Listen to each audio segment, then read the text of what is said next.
Yeah. That's it, Susan. All right. He's going to start on this. All right. Right then. All right. This didn't say who gets that. Okay. Okay. We're gonna get started, guys. All right. I'm gonna call the meeting to order. Clerk Boudreaux, please call the roll. Councilmember King,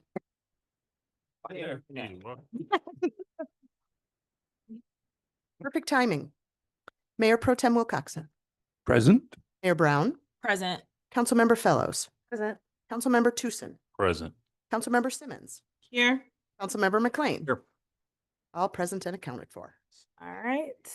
Give folks a chance. I know Councilmember King just rolled in, so we'll take a second. This packet is so big, it's taking forever to open up. There you go. And nothing here. I entertain a motion for agenda approval. Support. Been moved by Councilmember Tucson, supported by Councilmember McLean. Any updates or changes? A motion to amend the agenda to add a discussion item for the budget timeline. Or after the presentation? Yeah. After? Support. All right. So moving and supported, a discussion on adding a discussion. Seeing none, all in favor of the agenda as amended, please say aye. Aye. Any opposed? Thank you. This is our opportunity for public comment. If there's anyone in that, Sorry. Was that just a vote to add the discussion item or? Mhm. Yes? we let's- rarely, Okay, so that was just a vote for the agenda. Thank you. yeah. We added the discussion item, right? Yeah, yep. I didn't. This is an opportunity for public comment. If there's any members of the audience who would like to address council, this will be your opportunity. You'll have 3 minutes. I'll start with those signed up on list, which there are none. If there's anyone in the audience physically who would like to address council, please raise your hand and then we'll move to Zoom. All of our staff, hello. Thanks for being with us this evening. Anybody on Zoom? There is no one on Zoom. Okay, seeing none, we'll close public comment and just move right into our budget presentation. So I'll hand it over to the city manager. Good evening, council. Tonight, our department heads will be informing you of the changes that occurred in the budget previously approved from last year. Go into some big ticket items that are needed. And without further delay, we'll get going. First up is the clerk department. No. Good evening. Evening. If this thing works. Hey. So this is my organizational chart. We're a small group. There's myself, the deputy clerk, and our clerk treasurer generalist, who is split between the two offices because we have the treasury window here in the first floor, mixed in with the clerk. So the one change, which I didn't show on there because it's an addition and a change, is currently there is one other position that is in my office. It is a finance generalist 2, but the position really does a lot of clerking work as well. The person who is in the position got QVF certified during the elections and was able to look up voters and register voters and issue ballots, absentee ballots to voters. And I think a lot of the work that we do in this office, it's all kind of mixed together. It has to do with money, it has to do with clerky stuff. So what I proposed and the finance department had agreed to was that we would split that position. Currently, the deputy clerk is fully a clerk position. My other position, which is the clerk treasury generalist, is a split position. So it's a 50% clerk position and a 50% finance position. So I propose that we do the same thing with the other finance person that's in my office and split it. And I think it really is going to end up not being any kind of change to our budget because I think really that first person that was split between the two had always kind of been in my budget. It was supposed to be split. So I don't think that it's going to change much of my budget. It's mostly, moving the FTEs around. So I have several different budgets that I'm responsible for. One, of course, is your city council budget. And I know that city manager Andrew had talked previously that we might need to allot more for the lobbyist budget. It doesn't look like that has changed too much, that it's going to need to be altered. So I think right now where we're at is okay. Just depends on, what you might want to do with that. And then we also don't really have any funding for boards and commissions, but that is something that council has discussed. Sometimes we get the requests where, different boards want to have an event and they'd like some money to help support that event. We do have YPAC that's asking for t-shirts now because they want to participate in Peacenik and participate in the open house that the police and the fire departments are going to have. So, requests come in.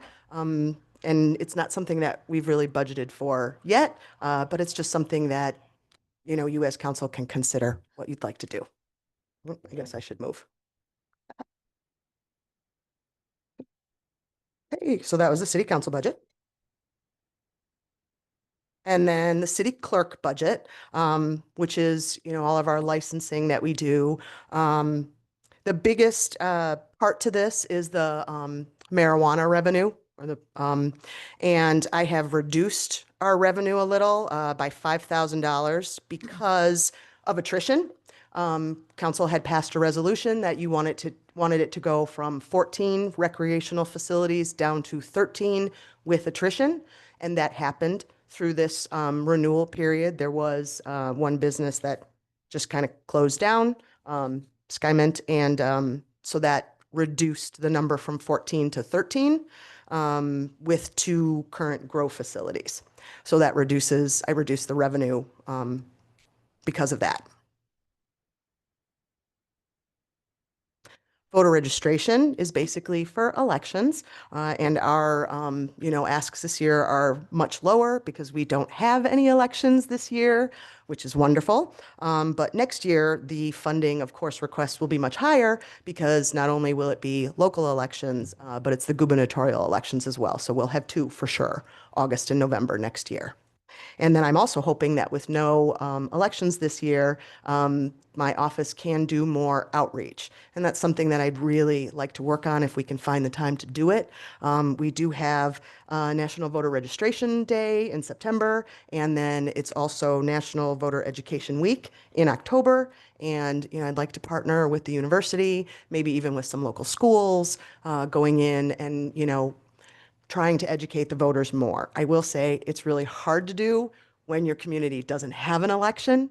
Not as many people are interested, so it's finding more unique and clever different ways to get that information out and to get people interested in learning it.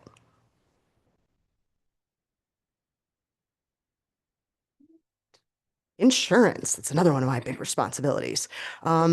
So we, kind of give you some information on the revenue that we receive. So because we are with MML, we're all members, and we get revenue back from the insurance that we pay, which I think is phenomenal. I mean, it's not a given, but we usually do. And it's been relatively robust. It's been between $35,000 and $40,000. So we're still expecting that.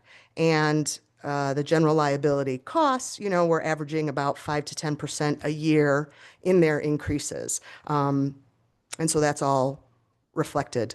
And the renewal should be coming to you in July. So we will be talking about property and liability in July.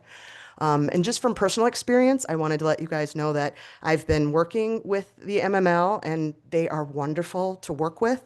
I think it's a wonderful thing that they, put this together so all the local communities can more easily be insured. And they're also really there to help us. I met recently with a loss prevention specialist who went over things that are going on in our facilities and in our community, gives us suggestions of ways that we can help bring our liability down. And so that's something I'm working with a couple of the different departments on some of the suggestions that they've made so that we can try to implement them. Like little things you would never think of. They talked about that I should work with the fire department, which I am, for them to periodically check for lightning damage and or like liability, like where we can mitigate where lightning is going to hit a building.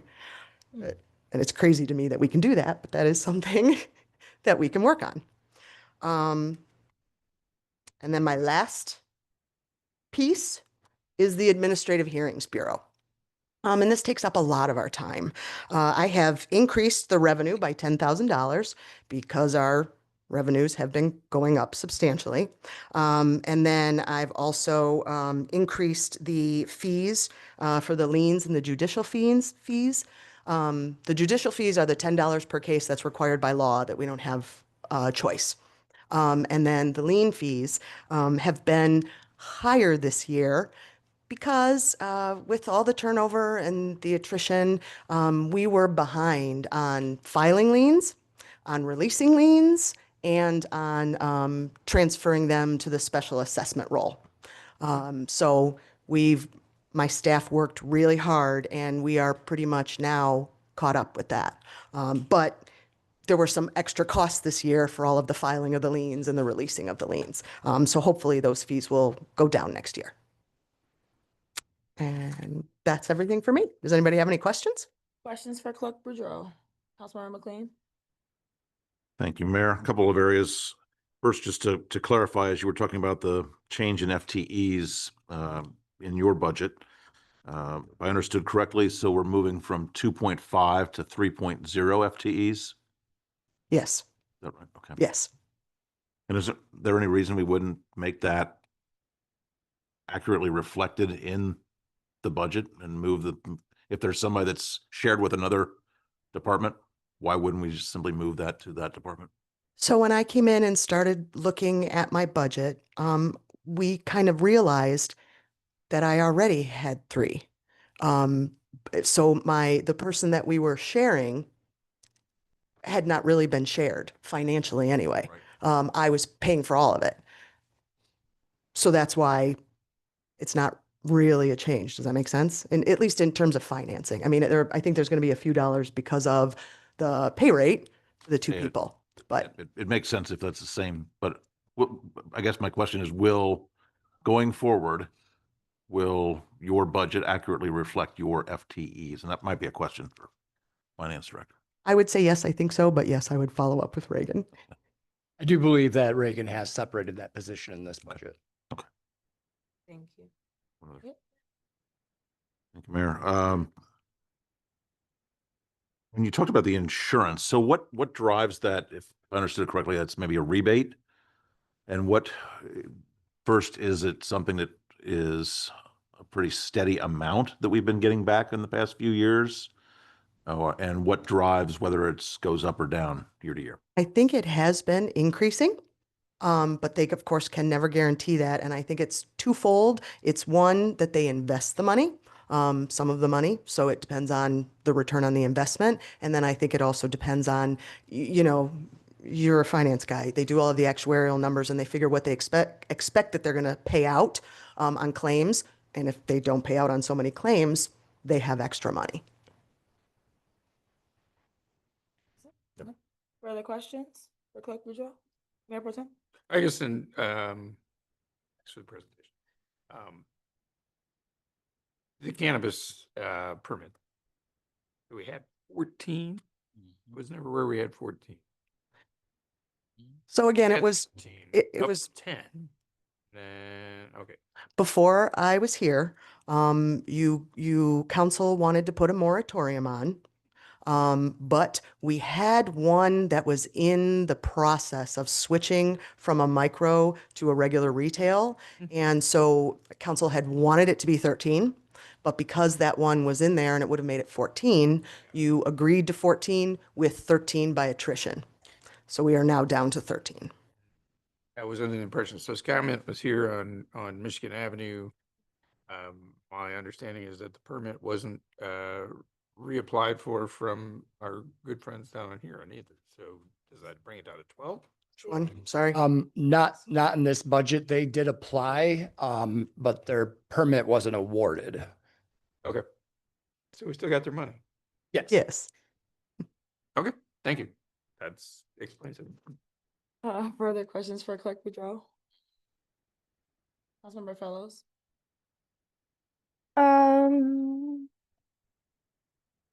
First, the FTE thing, I'm still trying to understand, is there anything that you're requesting council to do with regard to this, or you're just announcing that there's gonna be a split? Correct. There is really no financial difference that I'm asking for. I just want you all to understand. I mean, if you're looking at the budget from last year, it's going to say I have 2.5, and then you look at the budget year, it's going to say I have 3.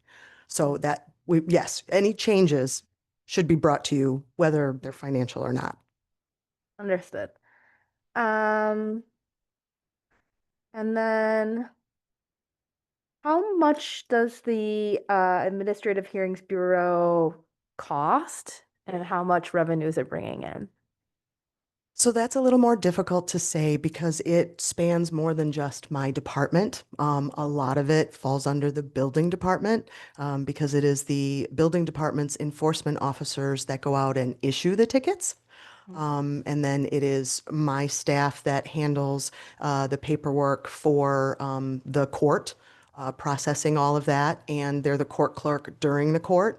I am also responsible for paying our hearings officer, like our judge, out of those, the income from that.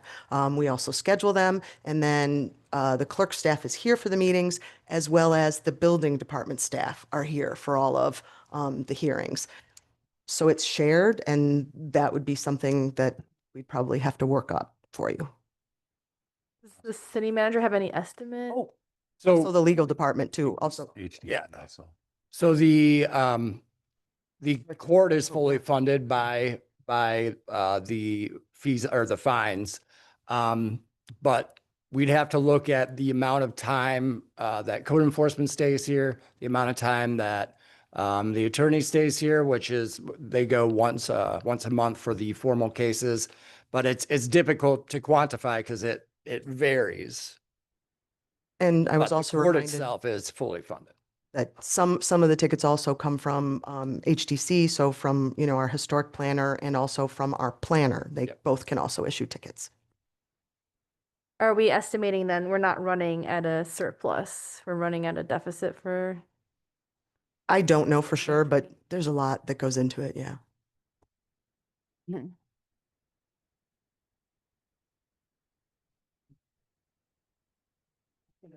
I mean, the point of it is for a local community to make some money. Like that was the whole reason for it, is you send off your tickets to the local court and you never recoup anything. Mhm. And so our hope is that it's at least paying for itself. yeah, that's why I'm curious about the balance of Yes, it is. It is fully covered. fully funded, okay. Yep. And, but no surplus, There's a 5,000 surplus. okay. Thank you. And also curious about the lobbyist.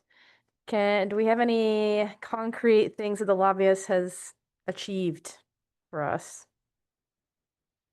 I will say that our current lobbyist is the most active that we've had in the past. He regularly speaks with staff, and we do ask him to lobby for certain projects such as the bridge, and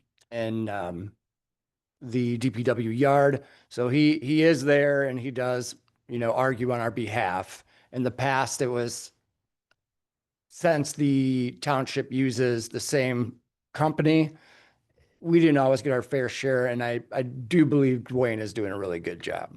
He also sets a lot of meetings in terms of making sure that we have city representation in front of the right players in Lansing, so that when negotiations are happening, our needs are known and shared beyond just the legislators that represent our area.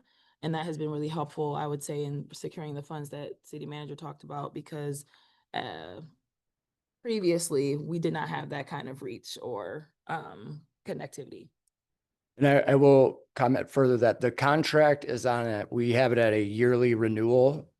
So if at that time council determines that a lobbyist is no longer warranted, we can not renew the contract. And I think it's September.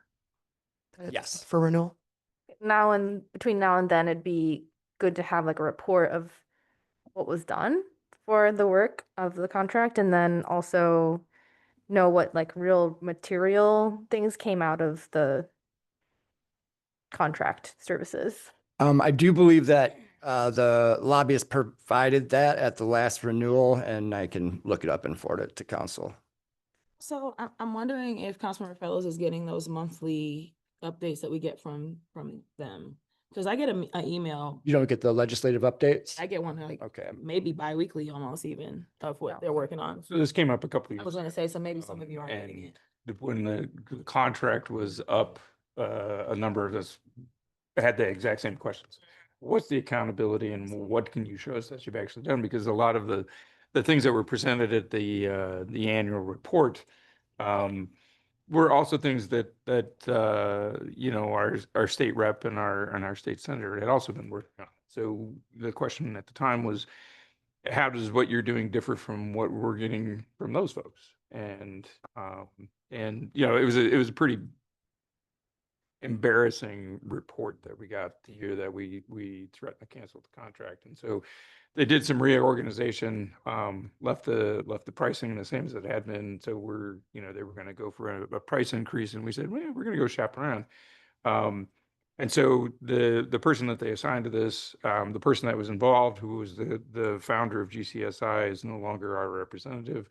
We brought up the conflict of interest with the township, and that you know, we thought we were not being represented well because of that conflict. And so they've assigned two different people to do that. It's still within the same firm, but you know, and that happens in legal services as well too. But we asked the same questions, and so part of that is better reporting and delineating, you know, how his efforts differ from our state senator and your representative. So that's all. Yeah, frankly, we gave them a really hard time, especially Dwayne. The first year he had to really show and prove. But what I will say is, I can send an email out to have them review who on council they do have, because it's actually a weekly legislative report. I just looked it up, and so I'm assuming they haven't really updated with like newer folks on council. So email. And I just forwarded council the budget outcomes that were presented during the September 17th meeting. So it's in your inbox. Thank you. Anyone else? Those are most of my questions. I just one comment about the idea of having a budget for commissions, because I was looking at, you know, kind of like the active commissions right now, and I'm not sure if this is how it works for similar situations, but I could see like having, you know, $2,500 line item, and then, but commissions would still have to like apply for an amount. That's just an idea. I think we can. Email. We do have a policy and an application, and council did budget $7,500 for this last year. It just doesn't have its own line item. So it's in 1010728000. So it's there. Because we know what that, yeah. That helps. We write that one. That helps me too. 710, well, okay, it's there. Yeah, we'll find it. Matters, it's there. But is it gonna be delineated differently in the next? budget? We still have it the same. It's essentially office or the supplies for council, which there's really not much in terms of supplies coming out of the council budget. But this is in there. So I will say what I think comes out of there are their nameplates. You know, we do purchase a nameplate for every commissioner. And, you know, maybe that's something we think about. Maybe we make cardboard nameplates and we buy them a t-shirt. Like, you know, yeah, right. I'd like a t-shirt over a nameplate, but I mean, that's something, you know, because that is a cost that we are incurring for them. So why not make it something a little nicer or cooler, something with the city logo on it? And then there's at least one commission that wants their packet printed, you know, and that adds up too. So some printing costs, you know, get pulled out of that a little bit, but. Thank you. Mhm. Further questions, Joseph? Further questions from council for the clerk? Okay, well, thank you, Clerk Boudreaux. Do you want me to move through or do you? no, I could do it. Okay, go. I was just gonna make one comment. Would council like all department heads to stay throughout the meeting, or is it okay if they leave after their item? Okay. Unless you want to have a larger, more comprehensive discussion afterward? Too much. I mean, there's some of them who can't. Right, But yeah, yes, I there's a mean- few of us that cannot. I mean, how do you all feel? You good? Yeah, feel free to leave after right. we ask you your question. So, if you couldn't guess already, the next up is DDA. Elise Jacobson. Hi, Elise. Council. Evening. Okay. Okay, so the Ypsilanti DDA, our role is to improve the quality of life for residents and create a sense of place, attract, retain residents, businesses, and talent, spur private reinvestment, and increase property value in and around the area. That is, trying to figure out this clicker. Oh, it's a pointer. That's pretty cool. Okay. All right, so I just put a brief organizational chart here. City Council appoints the DDA Board of Directors, and they are my direct supervisor. I don't work for the city. I used to, but I oversee the DDA coordinator, and that's a shared position with Joe Myers of the Community Services Department. So some of the work that a DDA does or can do is infrastructure improvements to streets, sidewalks, lighting, design of public gathering spaces and parks, revitalization of vacant and underutilized properties, rehabilitation of historic buildings, assets, and facades, mixed-use housing developments, business recruitment and retention programs, safety, security, and maintenance programs, marketing, special events, and promotions. That's what a DDA can do. Of course, our DDA districts are all dictated by our TIF plans for each district, so yeah. So, kind of our top budget items would be our IGA with the intergovernmental agreement with the city of Ypsilanti, which includes trash pickup and staff wages. Is our second landscaping contract, downtown waste management, facade and building rehab grants, holiday lighting and maintenance, special event contributions, TIF capital projects. So in the last year, we've included, well, we're talking about next year. So you guys can see what we did last year. There's a lot of good stuff. So, but looking into 25, 26, we're doing a creation and implementation of a communication and marketing strategy for the DDA. We're improving our Explore Ipsy gift card program and events. So we want to bring actually our DDA businesses onto campus to help introduce the businesses to the students. It's a partnership with Game and Bove, where we give out gift cards to all the new students, faculty, and staff to invite them into the districts. Our second annual Sammy Slam is going to be happening because it was very popular, and we're going to be doing more similar register ringing events and filling out our calendar of events. We hope to continue our Life After Incarceration Shine Team partnership. You'll see them in the yellow or purple vests all around town picking up trash throughout the districts and in the parks. We're looking to identify opportunities to increase housing in the districts. Special event sponsorships and other event partnerships, including First Fridays Ypsilanti. We're developing a capital improvements plan and implementing our new strategic action plan. Looking to establish more collaborative task force with organizations like Spark, SBDC, Destination Ann Arbor to bring more resources to our businesses. Bring more external grants and opportunities to the DDA businesses, develop a market analysis report, and a business retention plan for all three districts, and continue our holiday storefront competition, Holly Fest, and improve holiday lighting. So that's for all the districts combined. That's then specifically in downtown, we're looking at Saturdays downtown, leveraging our farmers market relocation. It's been a huge success, and we're going to keep building on that. Parking lot landscaping improvements, facade and rehab building projects will be continued, downtown streetscape improvements, and then we're anticipating the MIHQ Michigan Health activation in June. In Depot Town, we have a rain garden rehabilitation contract with Washtenaw County that has just been started, and so that's a new maintenance program that's going to be going at least 5 years into the future. Improve landscaping, so new planters, garden bed maintenance in Depot Town. Maple Street lot, that is now a free lot, so that we take care of now. So we're going to be repairing, seal coating and restriping that and bringing it back to a decent parking lot. Improvements in the Freight House Plaza, River Street Boulevard. West Cross, we're looking at Ballard Street lot repair, improved landscaping, including the new planters, native garden, and facade and rehab building projects. And I believe that's all I have. And sorry I didn't move that over because I'm not good at clicking and doing this. All good. So Thanks. does anybody have questions? Question from council for Elise. Yes. Member Simmons? Hello.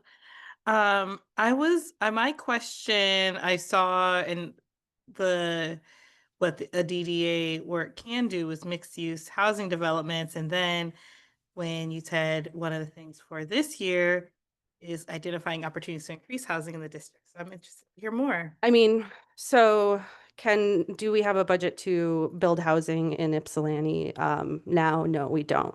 But it's something a DDA is able to do. I'm looking at, I'm hoping to identify, we have second and third floors that aren't occupied and helping get outside funds to get those activated. Right now, we're speaking to one of these projects that has a second and third floor that's been vacant for 80 years. Right in 80 years, right in our downtown. So working with our state partners to try to get them some funding. And so projects like that right now. But yeah, there's opportunity there that we can look at. Great. And then this other thing is just it's just because it's fresh off the presses, it's just in my mind. But yesterday during Sustainability Commission, there was this idea that came from one of our youth commissioners that sounds like a project that might be a good collaboration with PTA. She's interested really in thinking about how to highlight the sustainability of our businesses, and thinking about ways to promote that in community and also to encourage businesses to practice different sustainability practices. Yes. So so anyway, so I was just starting to connect with her about that. And I was like, well, maybe you should talk to some folks at DDA.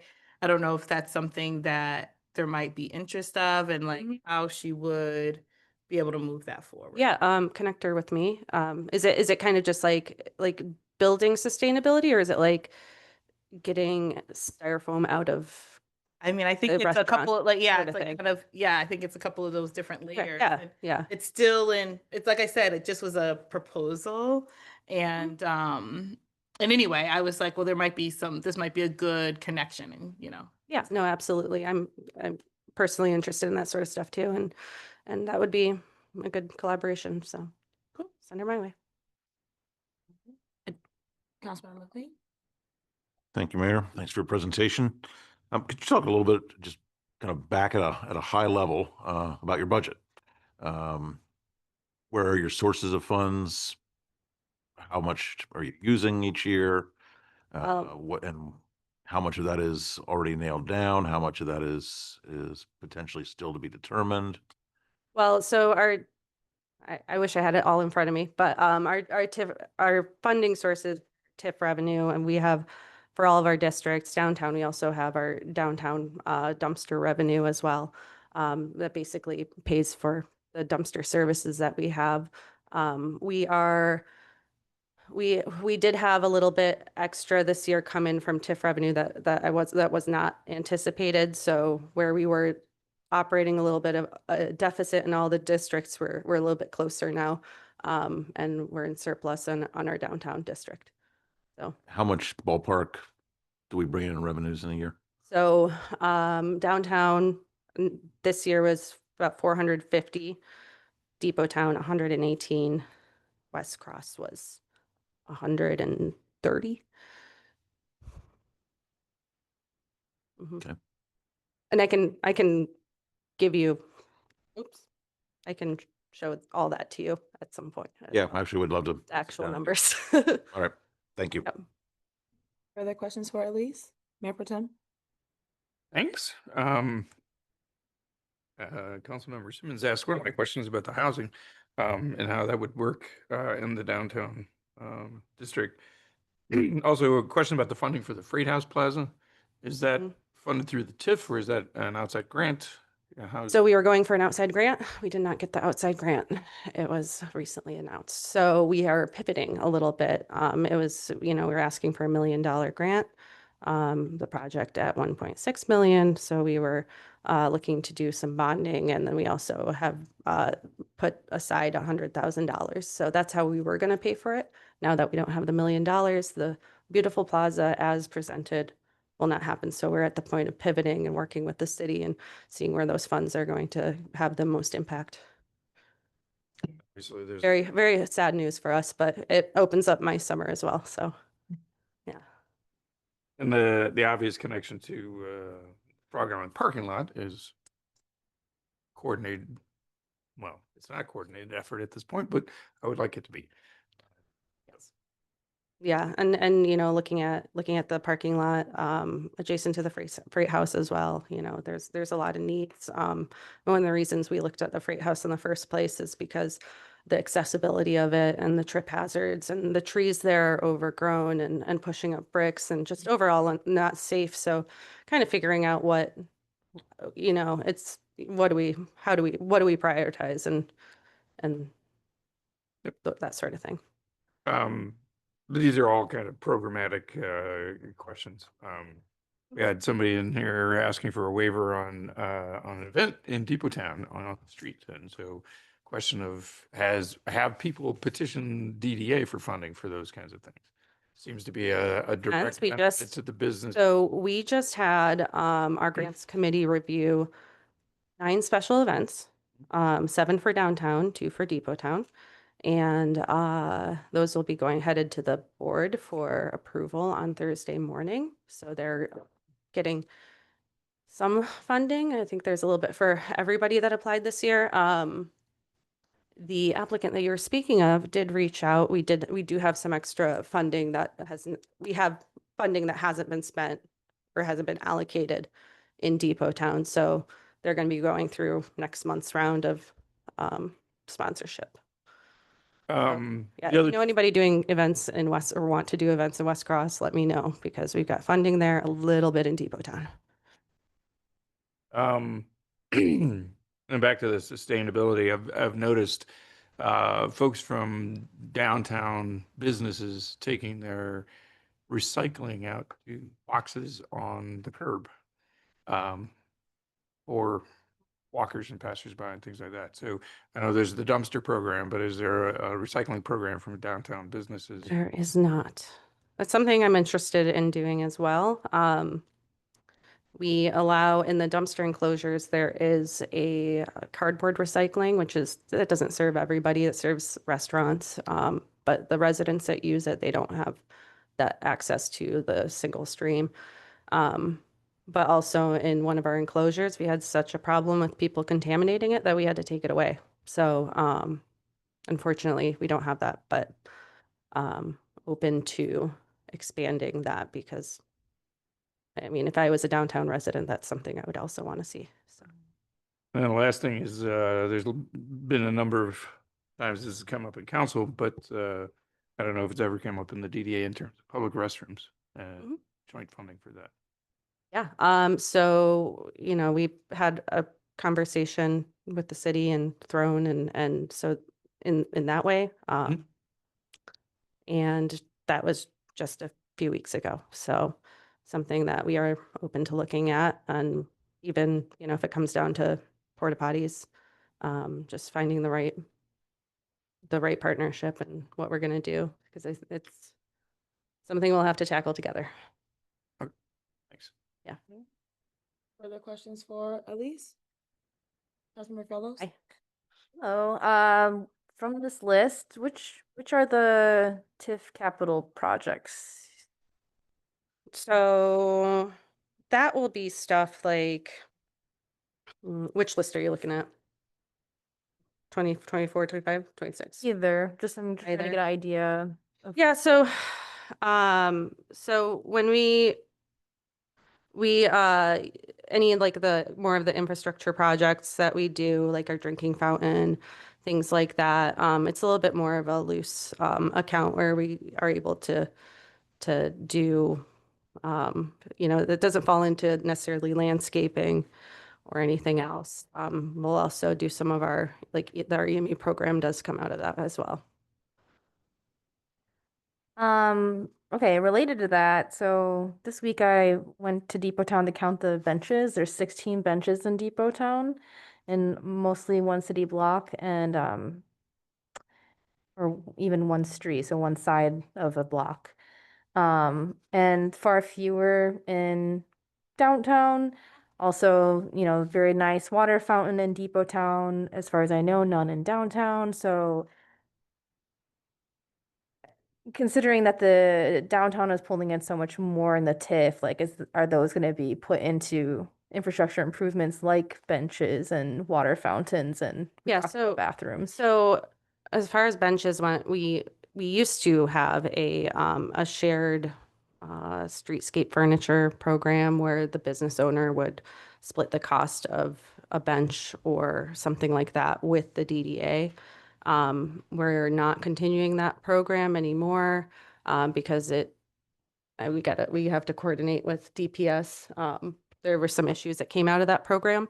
So I think a lot of the benches, especially on West Cross, were either purchased by those business owners at some point.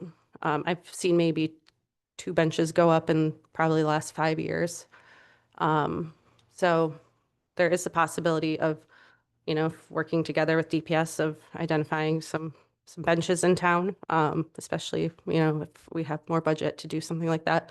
The drinking fountain came about because there was a pet store opening in Depot Town, and there had been a drinking fountain actually there in that exact same spot that at one point was taken down, and then it broke, and then it was retired, and then there was a trash can put right over that hole. So the water meter and the plumbing was all there. So it was just an easy, low-hanging fruit to get a drinking fountain into Depot Town right there. So it's possible that we can do a drinking fountain downtown. Again, got to work with DPS, see what's possible, see where we can get water hookups like that. So for us, it was really affordable to do it in Depot Town in that location, just because that infrastructure. But yeah, I'd love to see one downtown and West Cross. The transit center. Or water. Transit center comes to mind, or for sure. like the library fountains, because they have Yeah. water coming from somewhere. And I think with the transit center, we can probably talk to YTC. They're coming to our board meeting, see if they'll put a drinking fountain on their new project as well. And then as far as programming goes, one more infrastructure thing, kiosks.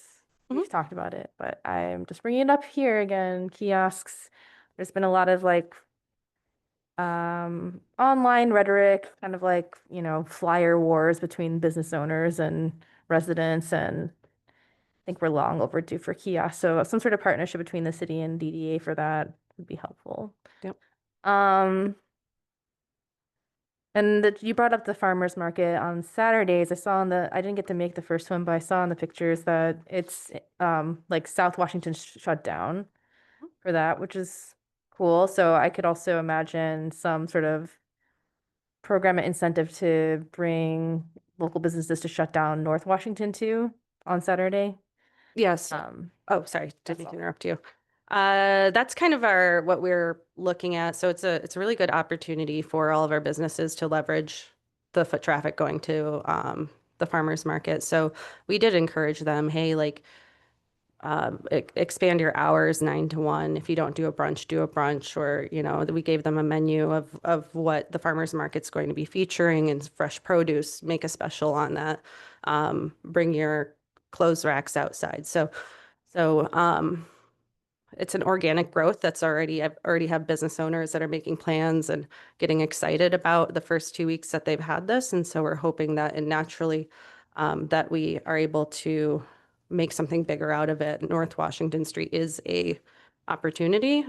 Capacity wise, I don't have every Saturday to give myself to plan events again, but if there is a partner that wants to utilize that space, we'd work with them for that. Councilmember Simmons?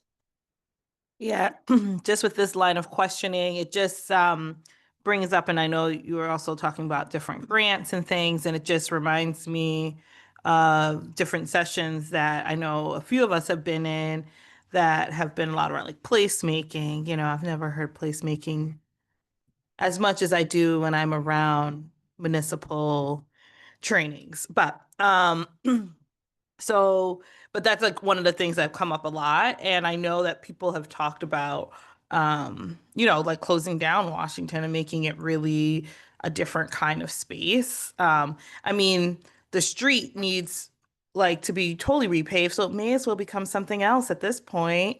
So I'm just like, just thinking about like in the conversations with the businesses and seeing this as like almost a way to pilot the idea of how people move around if that street is closed could be really interesting. And perhaps then there's lots of different, like more access to different things for what we might want that to look like.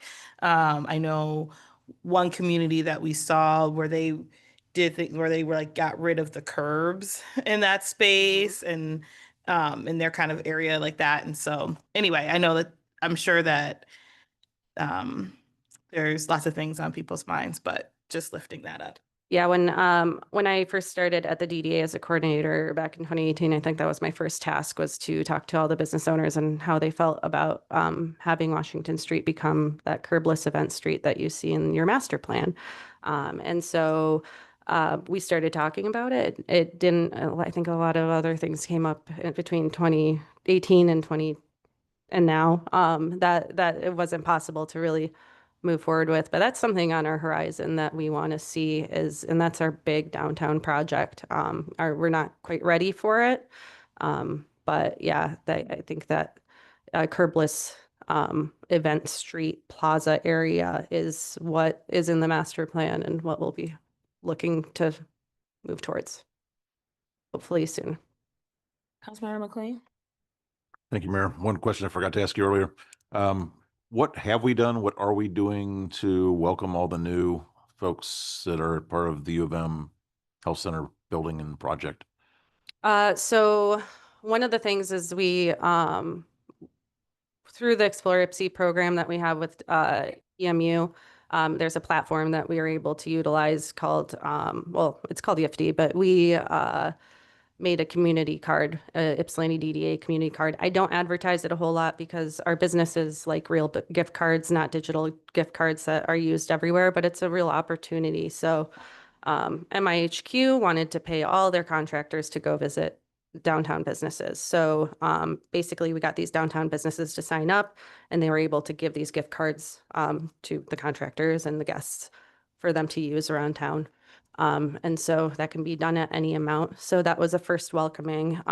We've had some tours there, and then they're going to be doing more multiple tours. And we've gone door to door, kind of talking about what to expect when they open. So does that answer your question? I think so. Yeah. We're involved. We're definitely connected with them, but they've been pushing. Or sorry, the project's been delayed. And so, they're going to be having their big grand opening and they're opening in June 3rd, I believe. So yeah, I just think it's it'll a change the landscape for sure. golden opportunity to take it Yeah. And folks and get them into new patterns of interacting with businesses. sure, they've been inviting businesses in. I know that they're going to be there's going to be like a community board in there that and map and everything that highlights the businesses, because they're always going to be trying to push people out towards downtown. Any additional questions for Elise? Well, thank you so much. If you think of something in the middle of the night, you can always email me and happy to talk. Yeah. Thank you. No, you can go. Council, up next is Reagan with the Treasury, Finance, and Assessing Department. Reagan. Good evening, Mayor and Council. So I'll be discussing the budget for Finance, Treasury, and Assessing. We'll start off with,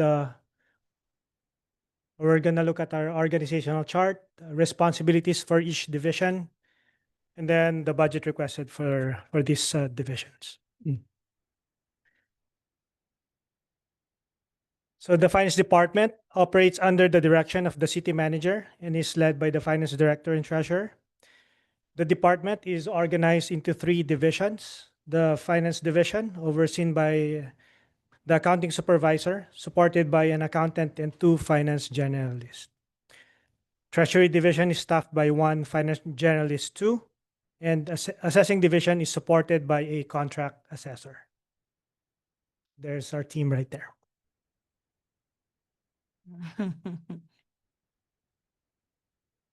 So these are the responsibilities of each division. And to clarify the roles, Finance is responsible for the city's core financial operations, including the budget preparation, accounts payable, payroll, financial reporting, and also acting as the liaison during audits.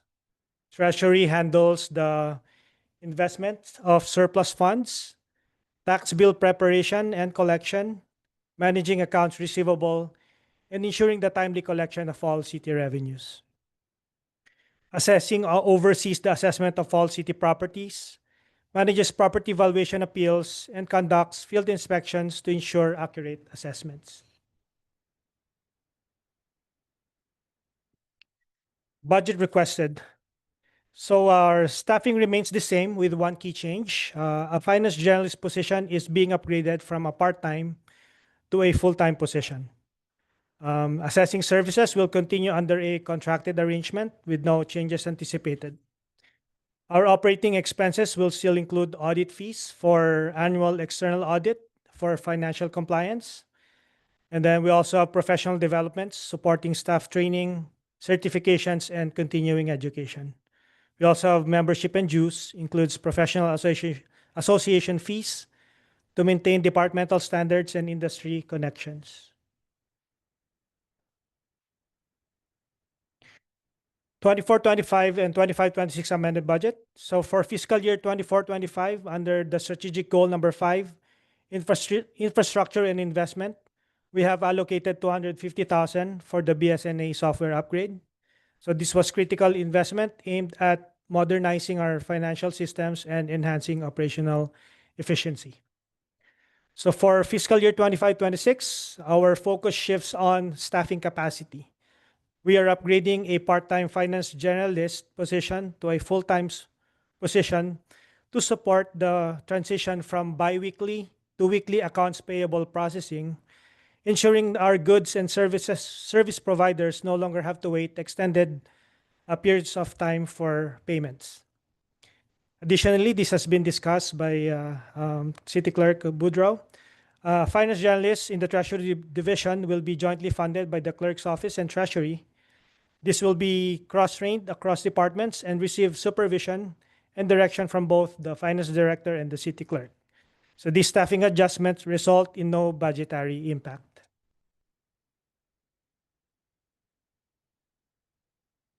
And that's it for us. Thanks, Reagan. Questions for our Finance Director?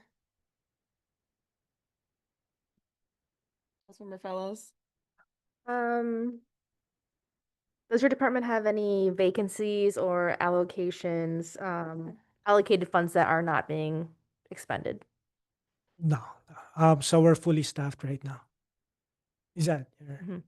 And no other allocations set asides for services or programs that are not being utilized? No. We're using it all. Yes. Councilmember McLean? Thank you, Mayor. Reagan, I know we've talked about the ERP implementation, and it sounds like it's gone pretty well as you had hoped.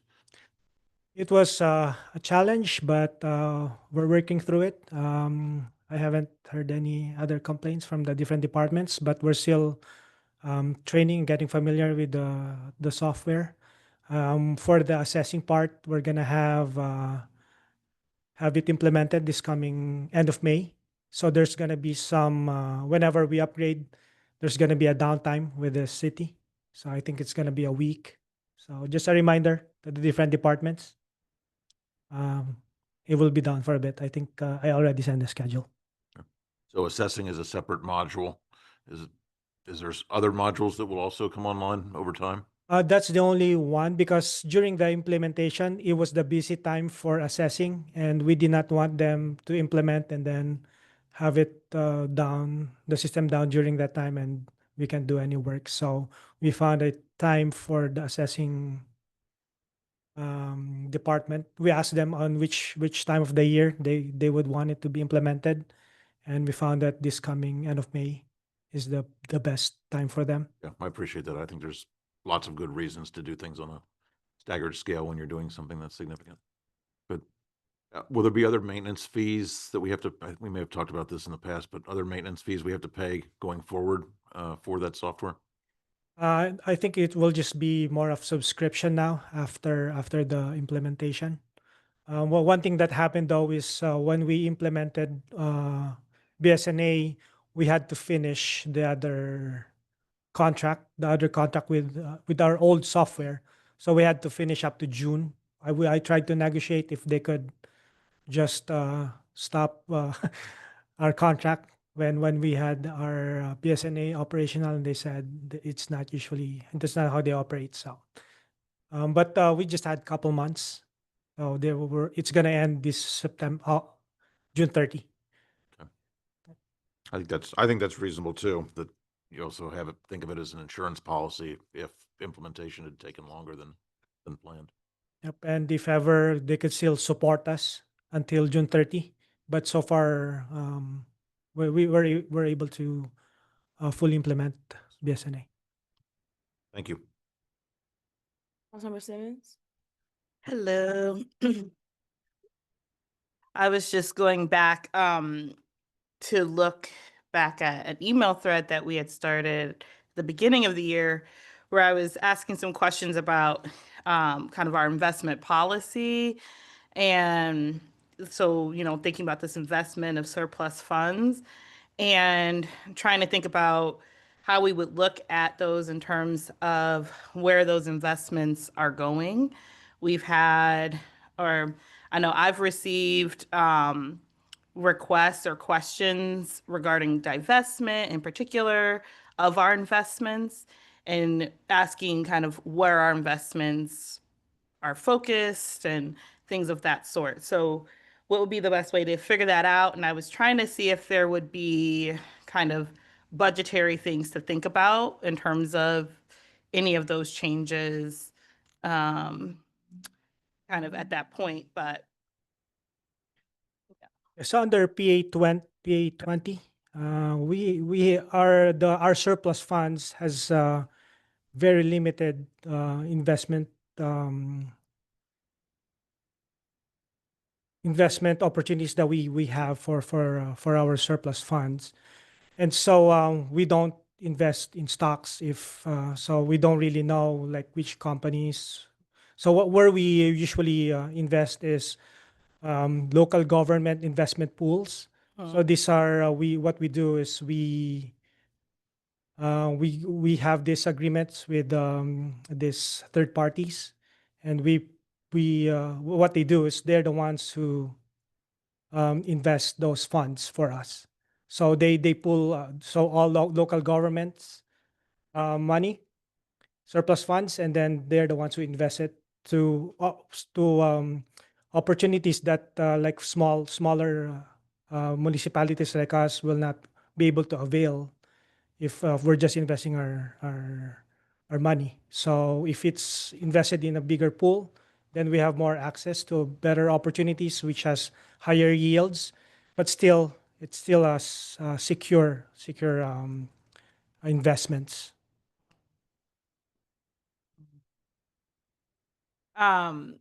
So I guess the question would be in terms of thinking about what's in the pool and whether there's stipulations that could be put on what we put into it or what pool that we would be makes sense for us to go into.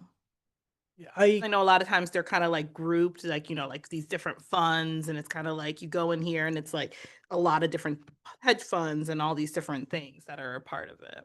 Yeah, so when we invest to those companies, I don't think we have control. I could ask Mhm. if we have control, but usually they have this big pool and then like a mutual fund, and then they put all those funds together and Yeah, there's different companies. Where and were they- things, Yeah. Well, I mean, I'll definitely want to follow up about it too. But yeah, so definitely ask about that, and then I'll try to share, because I know some folks looked at what they could tell where it went and kind of identified some things for us to consider. So I'll forward that along. Reagan, would it be possible to get a list of the companies or organizations that are invested in? Yes, yes. I usually send out on our council information letter before of where we invest the money, but then we could probably get in give you more details on where it's being invested. You're saying that I can look in the CILs to see? Yes, on the CIL before every quarter, I do, because it's also a requirement for us to provide council a report on a quarterly basis on where our surplus funds are being invested.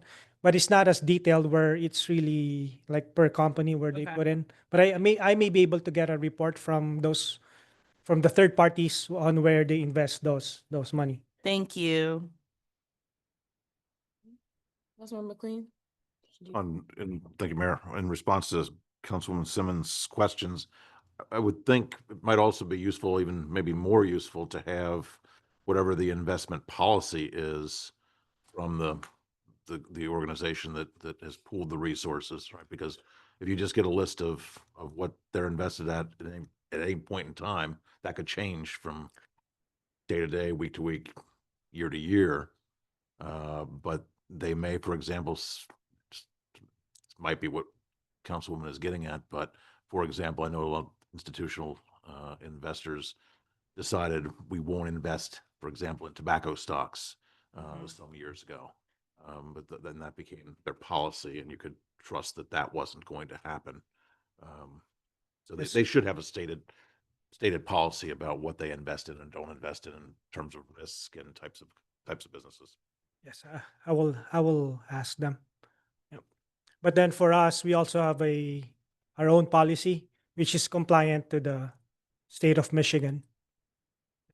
And they would have to comply with those policies. Mayor Pro Tem and then Councilmember Phillips. Yeah, just one question. I was jotting down notes and missed the reason for the half-time to full-time increase. In the past, we usually process our accounts payable on a bi-weekly basis. Right. And now Weekly. we're going to make it weekly as per direction from the city manager. So our contractors gets paid faster. Faster. And the charge for the BSNA SaaS as a subscription, what is that per year now? It was the initial 250,000 to get it, but the subscription is 150,000, 100,000? I think 20. I would have No, to. I believe it's around 70,000.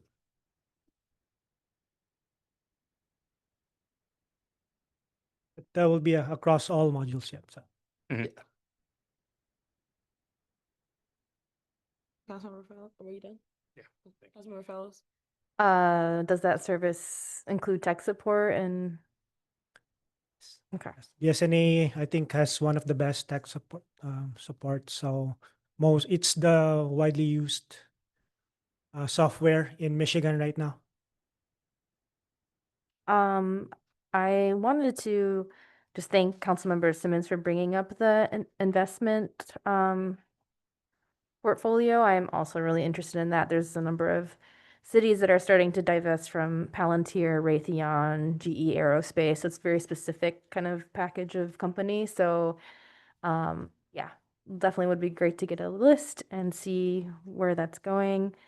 I forgot to ask two questions, which was related to the one that I asked, which is how much revenue is the department bringing in through treasury or otherwise? So, What percentage is it of the? Total is around, last year we had 1 million, but that's for the whole, all our funds. So this year we're projecting around 450,000 for the general fund. And that comes through the treasury department or? Yes, that's part of our budget. So it just goes to our department, but it's really for the whole. So it's just easier for us to see where it's going. And what percentage of like the costs of the department is that, the 450,000? So in total, our budget is around 900,000. And from last year to this year, has your department hit the budget or has it been in deficit or under? So we don't usually look at it that way, because there are some departments doesn't have their actual, like for us, the interest on investments is not really just for our department. So our department has no funding. It's funded by the general tax. Does that make? I understand, but also just curious about the ratios between, the treasury department, what it brings in, what are the costs, and also if you're budgeting like correctly each year or if you're going over budget or under budget. Yeah, so we usually are just within our budget.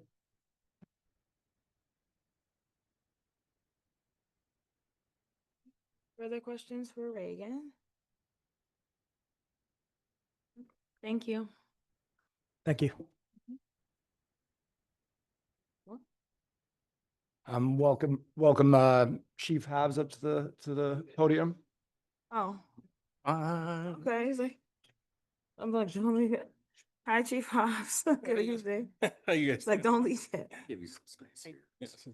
Look, Reagan's like, No, I'm "What?" doing it. I'm making sure I can work this thing properly and see everything. Oh, gotcha. I'm so Okay. used to remove the screen for Oh, he's like, Reagan, you stay to help me. Got it. All right. my wingman. Teamwork. It's cool. How Okay. Okay. you guys doing tonight, Mayor and Council? And how are you? So I'm also joined tonight by Captain Schultz. Part of my presentation will be about the tower and the engine and the cost to finance those and replace those. But I want to start out with our organizational chart. It consists of myself, the chief, in administration. You have myself, the fire marshal, and my executive assistant. And the fire marshal, even though he says he falls under administration, he's a member of the union, and he's the highest position in the union. That is the union position. We have 3 shifts of 7. Each shift has a captain and a lieutenant, and they're all listed here, and 5 firefighters. We work a 24-hour shift on a rotating basis. I still get asked that question, you guys work 12 hours, 8 hours? No, we work 24 hours, 365 days a year, rotating shifts. And any questions about that? I'll leave questions to the end. So that's our organizational chart. Oh, wingman, come on. Sorry. All right, come on, my wingman. So fire suppression expenses, pretty much I duplicated what we did last year and just noted the changes. So if you look at operating supplies, I give you a description of what they are. And our budget for last year and this year is the same, $14,000, and we come right in at our budget. So if you at that, we're right there. We're pretty good at. I don't ever want to go over budget because I hate budget adjustments and amendments. So I try to get right where I need to be at. That's right. Self-contained breathing apparatus, that's $9,000. That's no increase. That covers inspections, maintenance, parts replacements related to the SCBA's and cascade and bottles and filling stations, and those have to be tested annually. They're required by NFPA to be tested annually, so that covers all those outside costs. Turnout gear and uniforms, $30,000, no increase. As you guys all are aware, earlier in the year, we got a $70,000 grant from the state to replace everybody's gear because of the PFAS issues. And still, the older gear has to be rotated on a regular basis, on a scheduled maintenance basis. So personal protection gear replacement and cleaning and maintenance, that's under that same one. So I give you guys a description of what we use those budgets for. Repair and maintenance EMS, 17,000, no increase. All medical supplies, life bands, medical waste services, et cetera. We've also taken on doing AEDs for all the city buildings. Last week, we put a second AED as requested into City Hall for someone specific. We maintain and place AEDs in the senior center, Park Ridge, and DPS. Contractual services, that is the only change under fire suppression, and that's our contract with HVA every year. That increases somewhat because there's savings, there's the increases that go to their staff through negotiations, and they pass that on through all the departments that use their services. So that's an increase, and also our run numbers continue to increase. And so as our run numbers increase in volume, that numbers always also increases because we get charged so much per run. So that is contractual services for dispatch services. Professional development, that's $30,000 a year. That's no increase. That can all training classes, materials, and continue education credits. What Reagan did last year is when we do classes, like we got upcoming high-rise class, it's $20,000. And we have to upfronted like $15,000 of that class for the person that's going to come out and facilitate and operate that class. And then when we actually run that class, we'll get some of those funds back because we're going to share the cost with Van Buren, Ypsi Township, and Superior. So the split's going to be roughly $5,000 a piece, and that money will come back as revenue and go into a separate account. So that $30,000, we say that, but it comes out, but it gets replaced. So when we have a class, we sell seats to classes. So you have someone come in, you have an outside instructor, you allow for your department personnel, you allow for our AMA partners and others to come in, and then we charge them a fee, and that goes back into that fund that Reagan created. Fire suppression equipment, $20,000, and I can't see all that because of the writing on the bottom, but that pretty much covers all our fire equipment cost. So the only change in our fire suppression expenses this year was due to the contract with HVA for dispatch services, and that was a $4,000 increase. Everything else is the same as last year. For fire administration expenses, you got office supplies. That's $3,000. That's no increase. Obviously, this kind of speaks for itself. Postage, $200, no increase. Contractual services, we increased that because costs increased. And then the contractual services, we do lawn services, some plumbing issues, some appliance repair and maintenance. And as costs increase, our costs increase. So we don't want to be under budget. So we increased that $2,000 for potential things that could happen. We have a plumbing issue right now that had to be repaired. We have a second one with our sprinkler system. The first estimate was like $1,640. That cost, I'm going to pass on to Bonnie because I can't do that. So then we got Bonnie found someone else can do the plumbing at $600. Well, I can do that. So it works back and forth. And then professional development, that's $10,000. That's no increase. That's for myself, the fire marshal, and Liz. Classes and conferences for the chief and fire marshal and my assistant. And we had to maintain our arson and fire inspection education credits, public education supplies. We do public education for pretty much any school in the city, any organization in the city. We got a call this morning for a Girl Scout troop that wanted to come in at 5:30 tomorrow because they were supposed to go to the sheriff's office and they canceled on them, and we're going to do them at 5:30 tomorrow. It happens on the fly. We try not to turn anybody down. Office equipment rental, $2,000. That's an increase. We're looking at replacing a printer next year, so not sure what that's going to cost. So we increased that from $1,000 to $2,000 to cover those costs. And then membership dues and fees, I think I increased that $1,500. Can't really see that, but dues increase for different organizations, and that's a listing of the organizations that we participate in, but there are more. And so as everybody, it costs more fees to be parts of these organizations that you're required to be a part of. So that cost increases and you can't control that. Building maintenance, that's a $20,000, no increase. Yearly maintenance and updates to the building. Looking at we established a lieutenant storm. We still got to put a window in there, trying to find a contractor to do that. I may have found someone through DPW to do that. And I want to update the possibly it's called our mezzanine. We have a second gear locker upstairs on our mezzanine. It's actually, the space is actually too small. It needs to be reworked. And over the past 6 years, I've identified and reworked and made more functional spaces in the department, and I'm still doing that. The next project I see would be the mezzanine area. Reagan? Truck and maintenance, that's a large one. That's $100,000. And that'll go back to our fleet. That says repair and maintenance of the fire trucks and vehicles, including annual engine, ladder, and hose testing. Those things are required. You can't get around them. They have to be tested yearly by an outside company. And some apparatus and floor maintenance and repairs, but we got most of that taken care of. But our fleet is aging. I've been saying that for years now, and you guys are all aware. And as we typically spend a lot of money on truck maintenance, and our tower that we're going to discuss further, it was out of service since last July. It just went into service last week. And that's because every time we fix something, something breaks. It's older truck, you gotta wait for parts. And it's getting to the point where it's not effective to try to keep it running. You're just putting a Band-Aid on it and keep it going. Next, Reagan. You're good, right? Okay. So the next part is about our motor pool, and develop a vehicle replacement plan with the help of the finance department to be approved by administration, which will become a part of the annual budget.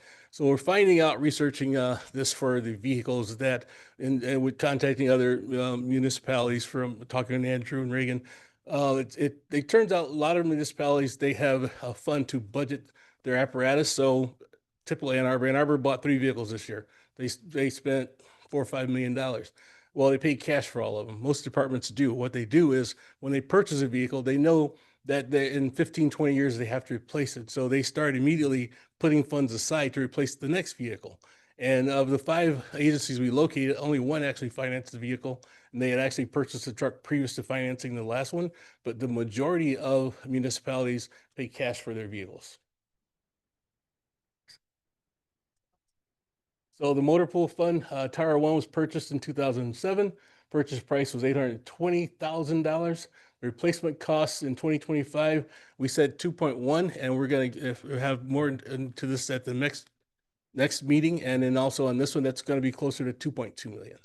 Because I have Captain Schultz who's doing the specs on the truck with me. If you have any questions about that. Engine 3 was purchased in 2011. The purchase price was $339,793. Replacement costs in 2031 is approximately $1 million.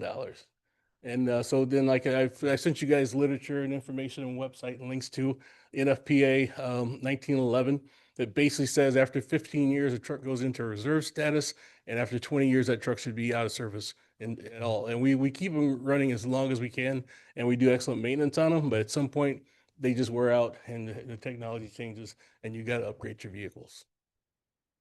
Thanks. Go ahead. Come here. Come on.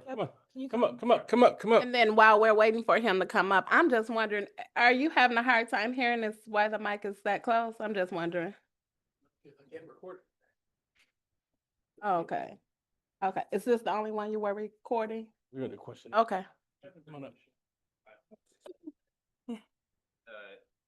$1 million for an engine in 2031. That's an old projection. It's $935,000 today to buy a completely bare bones stock engine. Oh, wow. With no additional spec or anything to it, specific. Just to buy a completely stock rig. Any manufacturer, $935,000 right now. So it's going to go up 5-6 years, and take 2 years to build. So stay here. No, stay here. Don't go anywhere. In Tower 1, in 2 years, Tower 1 will be 20 years old. That's 2027. We have independent opinions from 2 separate vendors in summer of 2023 that advise us that the tower at best had a 3-year life expectancy. And so 3 years, you can't expect that truck to be functional at all. This is largely due to frame corrosion. And those are the names of the 2 vendors that have looked at our truck and Superior Collision and CFS inspections, and the truck is not, it's on its last legs. Engine 3 in 6 years, engine 3 will be 20 years old. It's 2031. In 1 year, engine 3 will be 15 years old and should be considered a reserve vehicle. That's 2026. This is a frontline rig and should be placed in reserve status. This one, I think that might be me. So questions and answers. All right. Back up here, Jeff. Oh, city manager? If I could add one item to the aerial tower replacement. At the 20th meeting, we will be bringing forward a resolution for a purchase agreement for that. As of June 1st, it will have an annual increase. So we need to move quickly on this. Captain Schultz could probably add more to this, but we don't pay anything until the truck is delivered. So then we can put money away in the motor pool and then make a larger payment once the truck is prepared. Thank you. All right, questions for Chief Hobbs or Hobbs or Captain Schultz? Councilmember Fellows? Yeah, I really appreciate that you put together the cost between, the original purchase and replacement. And I'm just wondering, why is it so expensive? Because this is more than a 200% increase. Some of it's a 300% increase. Yeah. So kind of a long-winded response. To speak further to what the city manager said, June 1st. So to kind of back up, I got a quote we tried to get a grant, and right now federal grants are frozen for the fire service. It's not an option. And not only that, municipalities that receive grants, they've been revoked or at least frozen. So some municipalities are already building a truck and their grant's been frozen and they're not able to receive those funds. So when we wrote for a grant. I got a quote from Spartan end of 2023 for the 2024 calendar year. It was $2 million for the tower truck we need. I got a quote from them again for calendar year 2025. It was $2.5 million. Same exact truck, no changes. It had increased $500,000 in one calendar year. So the reason for the price increase are many. So you've got one, post-COVID inflation. Two, I think a lot of manufacturers are panicking about the tariffs and they're increasing their costs hugely because it takes so long to build these trucks, and you sign a contract on the truck and you won't get the truck for 3 more years. So I think they're increasing their costs in anticipation of that. But, and I presented this already, the chief and the city manager, et cetera. But there's a private equity firm called Rev Group. And so can I? Go ahead. All right. So Rev Group, during COVID, a lot of municipalities received federal relief funds. And so a lot of municipalities decided to upgrade their aging police and fire public safety fleets. And so the demand for fire trucks went up. And so at the same time, a private equity firm called Rev Group started purchasing pretty much every single fire apparatus manufacturer in the United States of America. And so in addition to that, to shutter supply intentionally, or at least that's what they're accused of, innocent until proven guilty, but they started shutting down manufacturing plants to decrease the supply. So the demand goes up because municipalities are trying to replace their aging fleets. Supply went down due to them shuttering their manufacturing plants. And so instead of municipalities, so it used to be a municipality would want to buy a truck and vendors would sort of have to compete for their business. And now the demand of fire trucks are so high and the supply has come down substantially. And so now it's sort of changed to where municipalities are competing to get the business of manufacturers so they can essentially charge whatever they want. So in conclusion, that's part of the reason that the fire truck inflation is going out of control. So in the United States, Rev Group has purchased almost every fire truck manufacturer there is. An exception to that, there are actually 4. So there's Sutphen, there's Pierce, and there's Seagrave, and HME. And so what we're looking at right now is aerial, specifically a tower. So HME doesn't make towers. Sutphen, so Seagrave, so HME doesn't make towers, not an option. Seagrave, they don't have any post production and delivery maintenance infrastructure in the state of Michigan. And so that was kind of a non-starter for us. Leaves you really with 2 manufacturers. You got Sutphen and Pierce. So Pierce, they take 4 years to build. Sutphen takes 3. So another thing fire truck manufacturers started to do, and Pierce is one of them, is they put an inflation escalator in their contract. So basically the city or municipality will sign a purchase agreement, and let's say it's 2.25 million. That's the quote I got from Pierce. And most likely it would be a little bit higher than that, at least once you spec it out.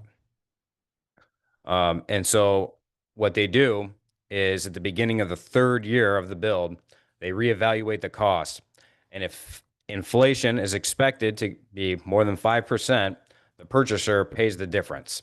And so at an inflation rate of $500,000 per year, that is an excessive amount of money. So right now, Sutphen is who I've been working with the most. And that's because currently they have no inflation escalator.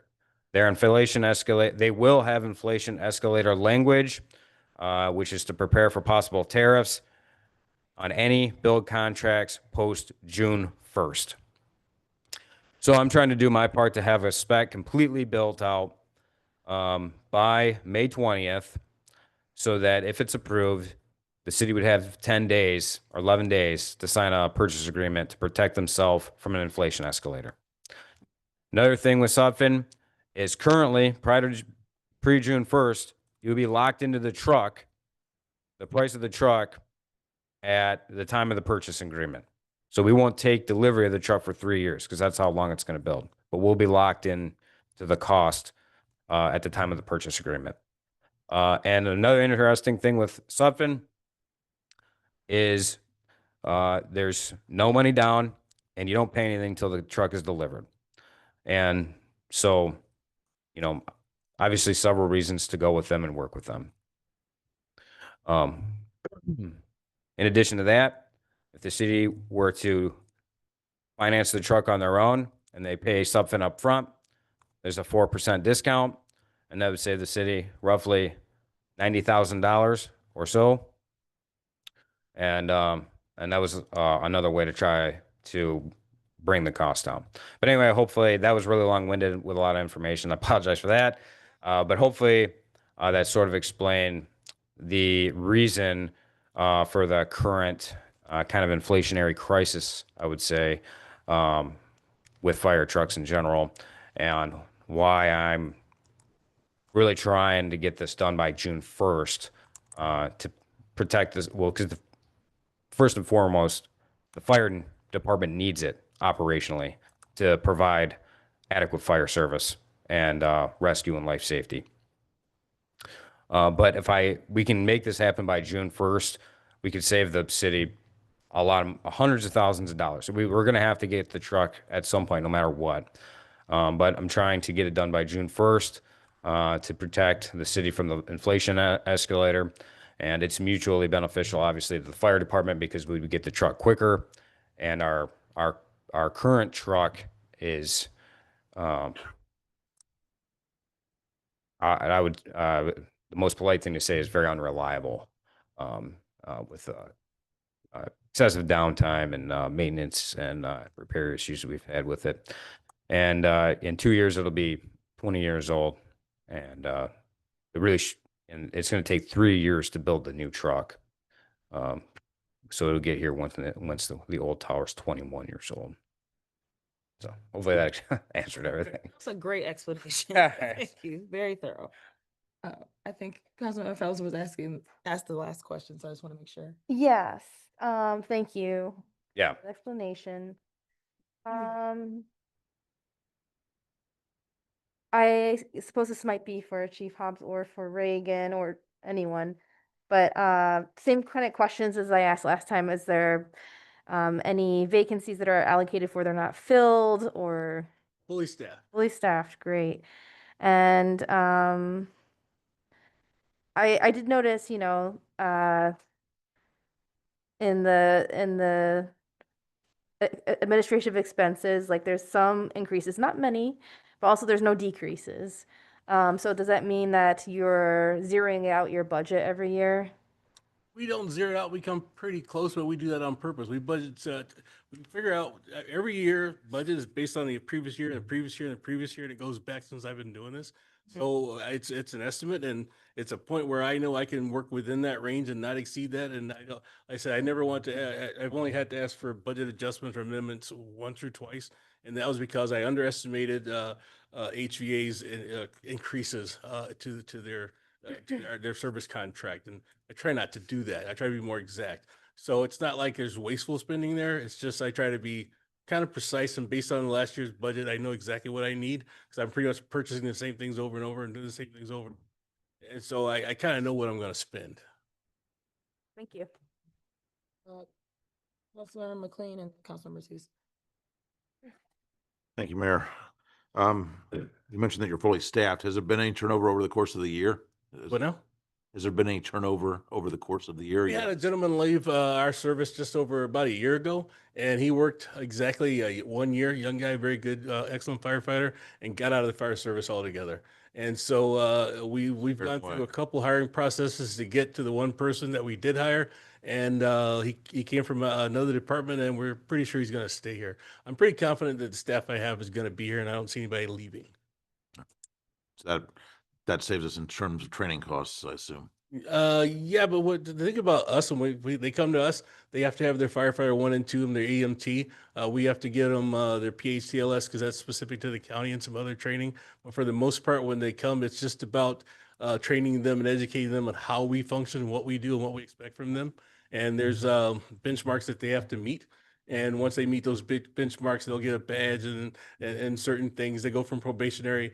Typically, they're on probation for a year. But he's got the newest firefighter hire, and depending, and like I say, he comes in with experience, and so it depends on how fast he catches on to our trucks and the way we do things. And we have a probationary book, and the book has certain milestones you have to meet, and then after you meet each one of those, somebody signs off on them. And once that book, probationary book, is completed, then you're still on probation for that 1 year, but now you count towards staffing and you get your badge, all that type of stuff.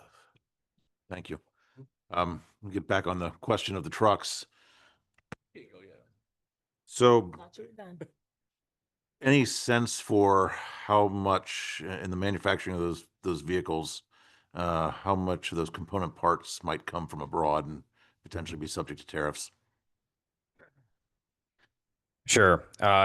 So I don't think we could probably fully get away from that. The good thing is, with Sullivan specifically, American made company. It's American company, family owned. They make them in Dublin, Ohio, with American union workers, and the good thing is they're going to tell us the price by May 20th, and as long as it's signed in 10 days, that's going to be the cost. So I think that's kind of like the best that we can do under the circumstances in the nation currently. You know, I certainly appreciate that, and maybe you took my question thinking it was one direction, but it's actually another. While I love to hear that we're making things in Michigan or in America, that's great. Yep. But I've been an outspoken opponent of the tariffs on this board already, and I'll continue tonight. And so I'm interested in knowing. I don't think in a global economy there's a whole lot of easy ways for a product like this to get away from some of the parts being manufactured abroad. Any sense for that? Yeah, I'm sure there's going to be some purchased abroad, and whether we get the truck now, later, there's nothing we can do about that. We're at the mercy of the manufacturers, and so I'm just trying to do my best to protect us from the inflation that will occur from tariffs in the future. So we're at the mercy of the manufacturers, but we're also at the mercy of the people that are setting the tariffs. Yeah. Which is part of my point. But also ask, how much have those grants that have now gone away, how much were those? My understanding was they were in excess of $1 million a year for one of these. The tower was $1.1 million. I thought, yeah. No, we applied, this will be the second year, and it doesn't look like those grants are going to be given out. So I just want to connect some quick dots here, and this is not directed at you. It's really directed at the administration in Washington, which this is a perfect example of how stupid policies and sort of crap flows downhill, and we're the recipient here. So we're probably going to see it in terms of the costs because of the tariffs. We're also going to see it because the grants went away, and it's probably going to mean we're going to spend $2 million more that we really don't have. At least 1 million, 1.1. The 1.1, but Yeah. but the escalators that you talked about are in part a function of the economy, and the economy is in right now being held hostage by these stupid tariffs. So this is just an example of one small city in Michigan having the carpet pulled out from under it because of really crappy policies out of Washington.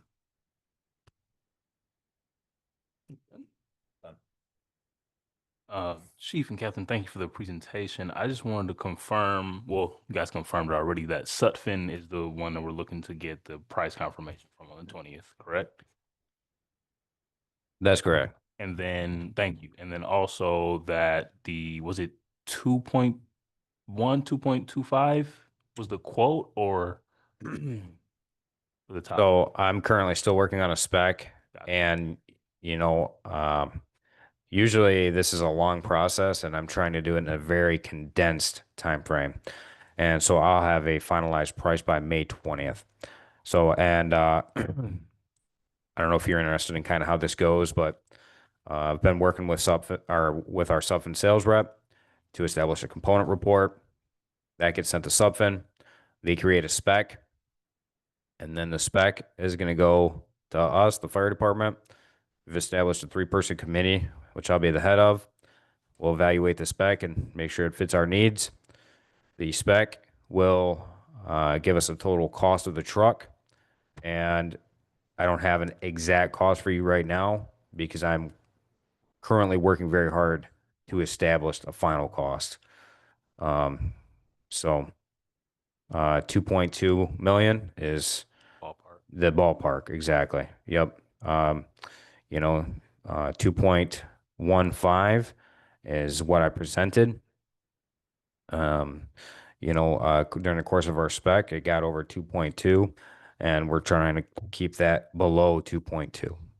And so that's where we're at. Thank you. Councilmember Simmons. Hello. I have a couple of different questions. One, I heard that there's a possibility of if the city put down a down payment, then that could save for 4%. Is that correct? And then how much of a down payment would that need to be? Okay, so the 4% was to pay the truck in full. Once the truck's delivered, if you pay it in full, you get a 4% discount. Oh, so at the end of that 3 years? Yes. Okay. If you pay the truck in full, you would get 4% discount, so Okay. roughly $90,000. So pay in full, save 4% with that. Okay, so that would be something in that 3 year. So there wasn't a down payment thing. That was just.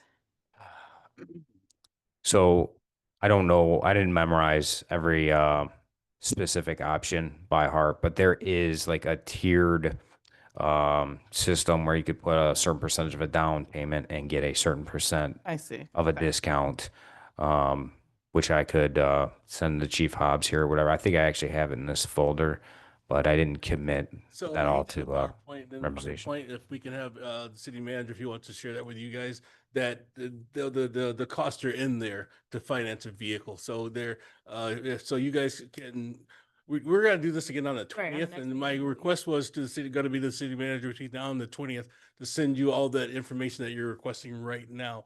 I don't think thought we were gonna get in depth in this. No, I was just trying to hear, I was hearing it, Provide you so, that information. you know, yeah, Because we have that information. okay. So And we then, just provide it to you all. and then the idea of each year, what we would need to budget. Yeah, so I'm guessing, because we're gonna be wanting to put something. When you were saying that they tend to budget something each year, what might that look like? We've talked to that about Reagan and Andrew and Andrew. It depends on what you want to do. Do you want, we were thinking we would finance it, at least part of it, and start with, we're gonna increase motor pool for the fire department and other departments as well, so we can avoid situations like this in the future. So we're definitely gonna put something down, but if we want to pay the whole truck off, we're gonna, during those 3 years, we're gonna have to put around $700,000. So that is ultimately a council decision. We were thinking, because I believe there's different timeframes of payoff, and I believe you can do up to 12 years. Is that correct, Captain? 15 years. 15 years. So we could do something like that, or we could, pay half and just, we'll have some different options for you on the 20th. Mm-hmm. But we also did not find out about this inflation escalator until like a week ago. Mm-hmm. Yeah, so it wasn't part of my presentation to the city manager because it didn't exist at the time. Yeah, everything's They- kind of moving. Exactly. So they called me approximately a week ago and said, "Hey, I'm really sorry to inform you. I know I told you there's no inflation escalator, but we're adding them to any build contracts signed after June." And I said, "Well, we've been talking to you and working with you guys. Could you give us extension to July, just essentially just buy a little more time?" And he basically says, "Well, I'll see what I can do." He talked to Stuffin and they said, "You've got till June 1st." Yeah. And right now, they're the only manufacturer I know of that's under 2.5 million and doesn't have a inflation escalator. So they're like the last one to Yeah. add something like that. Well, I appreciate you being on top of it and all of that. So that's always good to know. Thank you. Another question I have, so, with the grants kind of drying up, we know things are kind of shifting, so there's no way to like really plan ahead.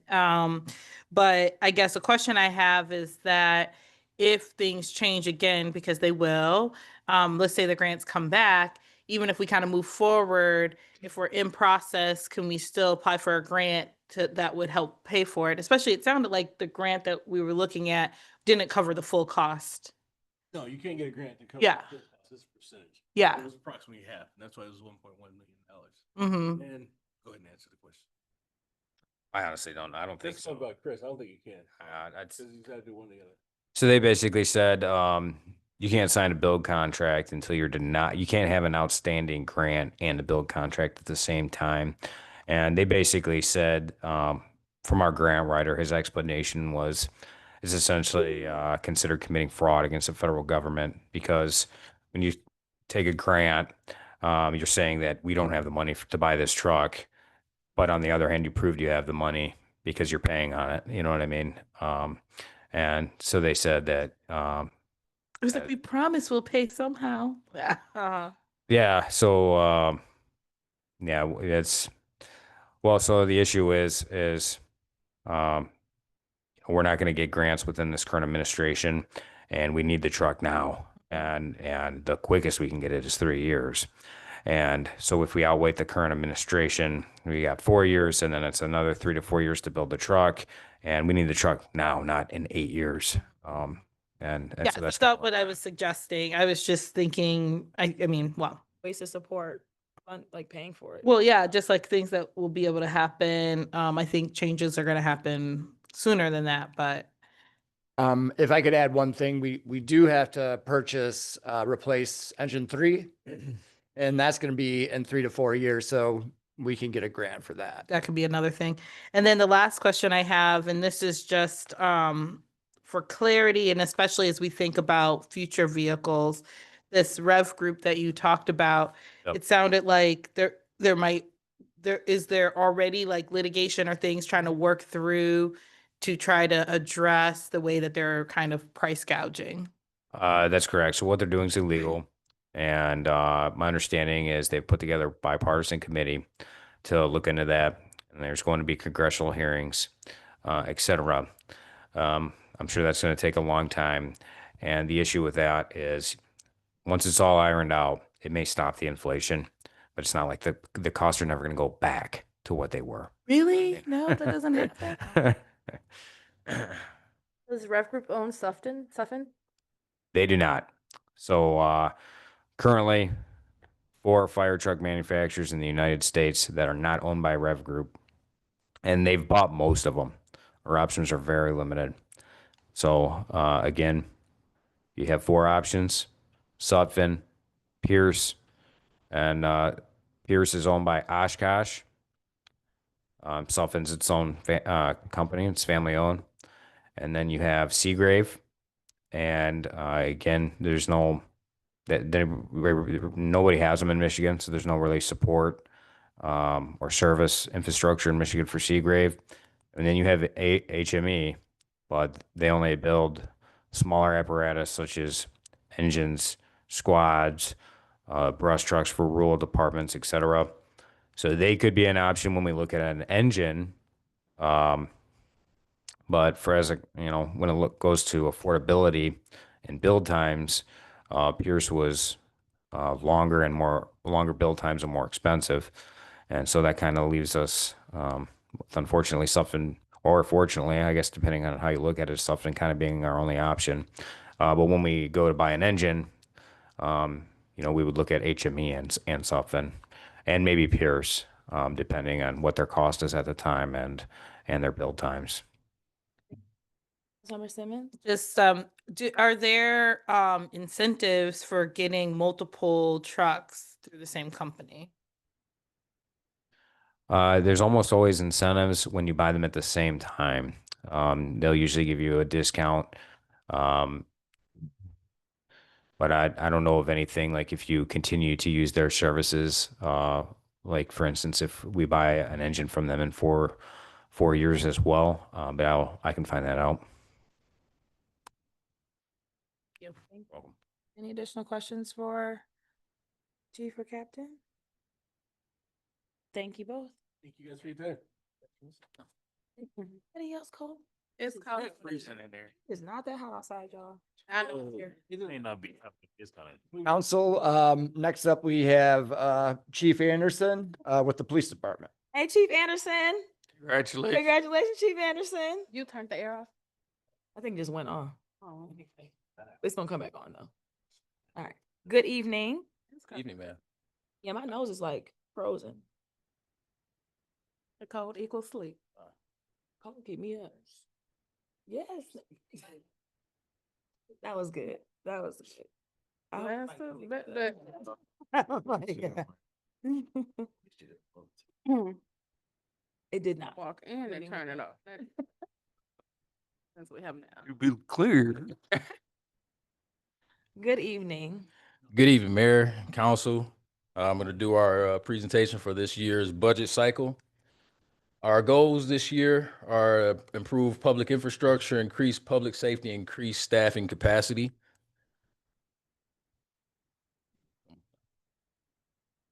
So this is our organizational structure.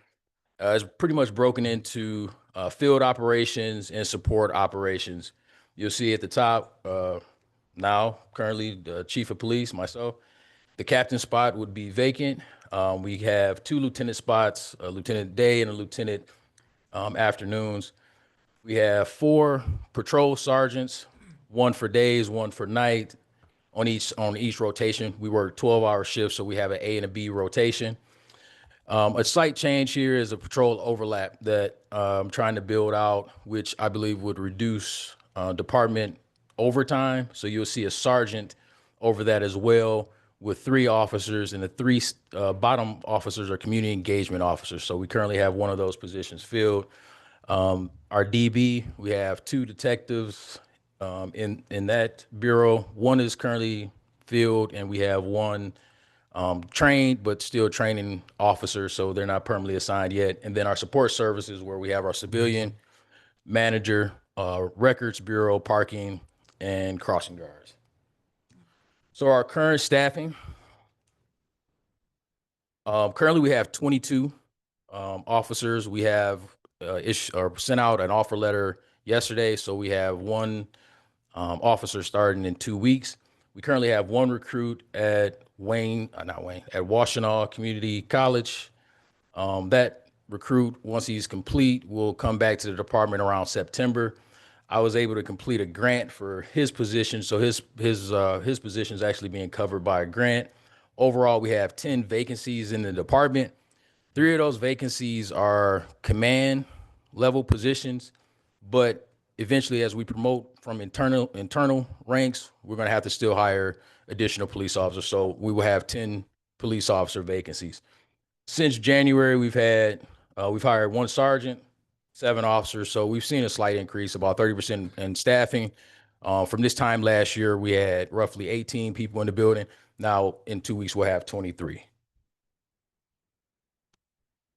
So some of the things that we've been working on, kind of a department status, we've had a uniform change, which I think we will see a slight reduction in our operating costs over time. I'm buying many of the uniforms kind of wholesale now instead of going directly to the uniform stores, which some of those things are marked up.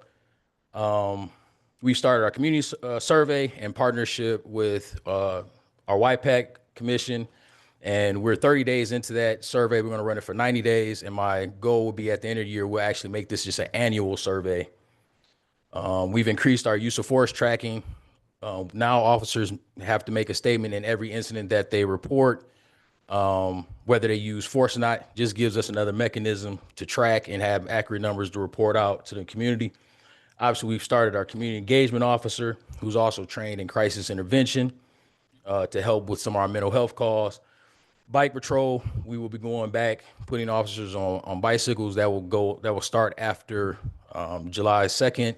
We have currently 2 officers trained in bike patrol, if you will, and we're looking to train 2 more, a sergeant and another officer.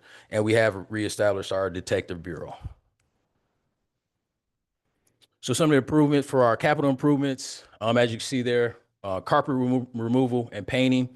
Part of the issue, as you can see in that photo, most of the carpet is already falling off the wall. The problem with us actually ripping it off is that it's the substance or the adhesive that's on the wall after this. So that's part of the issue. And we're just looking to modernize the workspace. I think many of you have visited our station and have all made comments about the carpet. So that's part of the issue. It's really the removal and what's behind there, and then the painting. Our fleet improvements, currently we have 10 patrol vehicles. I'm taking 2 vehicles out of service. They're 2015 patrol interceptors. We have over 85,000 miles, and some of the repairs for those vehicles have been kind of excessive. And I feel like we won't get the return once we actually sell these vehicles. So last time we sold vehicles, we sold them directly to the dealership. They gave us roughly $2,200 for each vehicle. This time we're going to do we're going to do a auction with the city and hope that we get more money to go back into the fund. You see there, I put 2 vehicles up there. Currently, our patrol fleet were Ford Explorers. The Ford Explorers, when we were getting them a couple of years ago, were roughly $36,000. Currently now they're $47,000. We're switching to the Dodge Durango simply because that is a more affordable option. I think that we'll get the same job. Get the same job done. It still gives us plenty of space in the back for our equipment. And we didn't buy any vehicles this last budget cycle simply because there was a vacancy at the chief's position, but we'll look to buy 2 vehicles for a total of 4 this next cycle. And again, we're just going to go with the Dodge Durango. To supplement that, this is the bike that we're looking at. This is a Recon Interceptor. This has been This has been, this is the bike that 92%, the e-bike of 92% of police departments are using. We've had some of our officers go up to EMU and actually test the bike and see it. Definitely has some speeds there, provides storage, but our belief too is that with Bike Patrol, we'll increase our community engagement. We're going to use that at some of our festivals, different special events, community engagement to get some of the wear and tear off of our vehicles. This is where there was a slight change to pay for the bikes. They were changing, or we're taking $12,000 from our police canine fund, which is specified. We don't have a police canine, but the money has to be spent on police equipment. So we're going to buy 3 bikes, and then I'm going to work on a grant to get the 4th bike. And I'm working on a grant where it'll pay up to $5,000, hopefully for equipment. And then our professional development. So every officer in the department, every sworn officer, myself included, we have to have a minimum now of continuing education credits. MCOS does provide us some funding for this. We're hoping to get 4 more officers trained in crisis intervention. Currently it's 3 of us, but one of the officers is myself. Obviously I'm not working the road as much, so we're gonna look to get 4 more that will bring us to 6. And again, every year in those 24 credits that MCOS mandates, they give us a special topic that you have to train on. This year, it's mental health. So we're looking to partner with CMH and Corner Health, hopefully to get population-specific training, to give our officers just a few more resources that are specific to what we're dealing with in our community. Next year, there's tactical operations. There's a whole list of potential training courses that we can use for that. And again, firearms, we have to train annually. So currently we do a two shoots a year, but that is a mandatory training subject. Questions for Chief Anderson?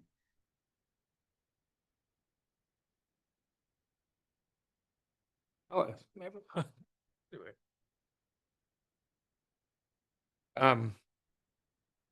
thanks for the presentation. I was glad to see the bikes on there. We had that conversation before. It looks like a decent price compared to some of the other things that I'd seen last year. These were going up to as much as $7,000-8,000. So a fully outfitted bike for $4,000 is pretty good. So we'd also talked about electrification of the fleet, and that's kind of difficult for the creatives. But if that could be kept in mind for sport vehicles that aren't fully outfitted and things, that would be great.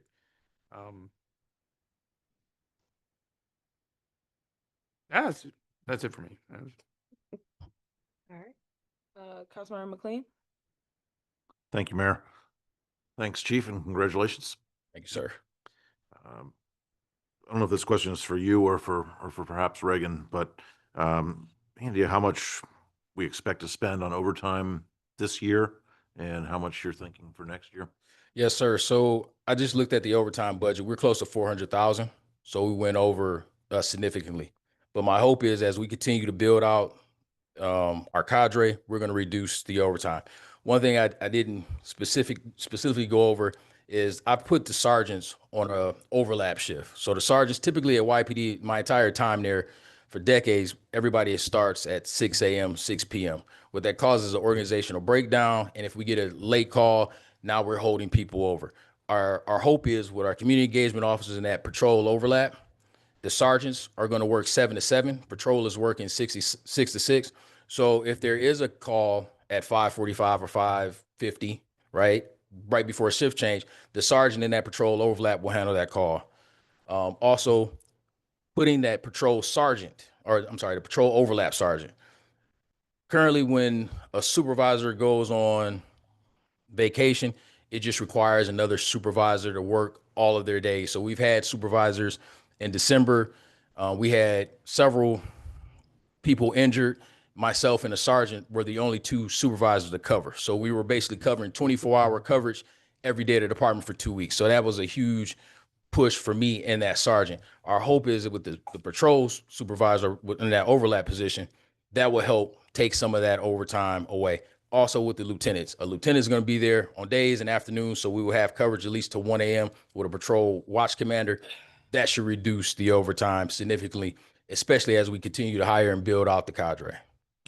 I appreciate that, and I appreciate your sensitivity to the issue. I agree with you. I think as we do build out the full unit, then we will see some natural reduction in that. But I would appreciate you working with us and with Reagan and keeping those overtime hours to a manageable level wherever we can. Yes, sir. It's one of our costs that's difficult to control, but in some cases can be controlled. Thank you. Councilmember Tucson. Yes, I'd like to say congratulations, Chief Anderson. I was wondering if you could break down the because you were talking about taking, I think it was 12,000 from the K9 unit for the for the bike patrol. Could you break that down again for me? I'm sorry. So there's a police canine fund that we have, and the money was for police canine operation. I'm not planning any time to have a police canine. I don't think it's feasible for a department our size.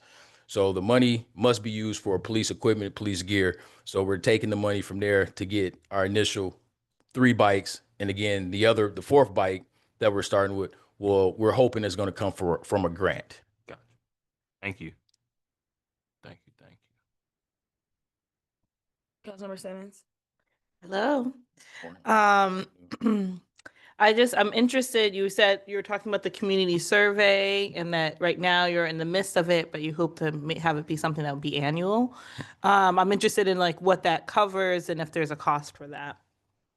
Currently, there was no cost. We had to print up. So what we did with our survey is we have a QR code and we have a business card. The only expense that we incurred was printing up the business cards, and people can just go to the website. The survey is linked into the city website. So I don't think there's much cost there. And it's a simple survey. There's a few questions that also you have a link that if you wanted to make a complaint with the department, it can take you there, but they're not much cost except for printing the business cards with the QR code. And so how much, I don't know that I even knew this was happening. That's maybe oversight on my part, but where do we get the information to share it out and how much longer our responses get accepted? So every officer, when they have contact with anybody from the community, they should give a survey card. I see. So the officers carry them, and every time we have a call for service or any type of community engagement, right, they should be able to pass out that. Responsive. It's like, so based on contact, then it's like, how is my service Yes. kind of thing? And then the officers pass it out. And then, like I said, right now we're running it just initially for 90 days, and then we're going to report out to YPAC. But my goal is I'm going to make it an annual thing. So at the end of the year, we'll post it again just to get it on a yearly basis to see how the department is doing and getting a response from the community.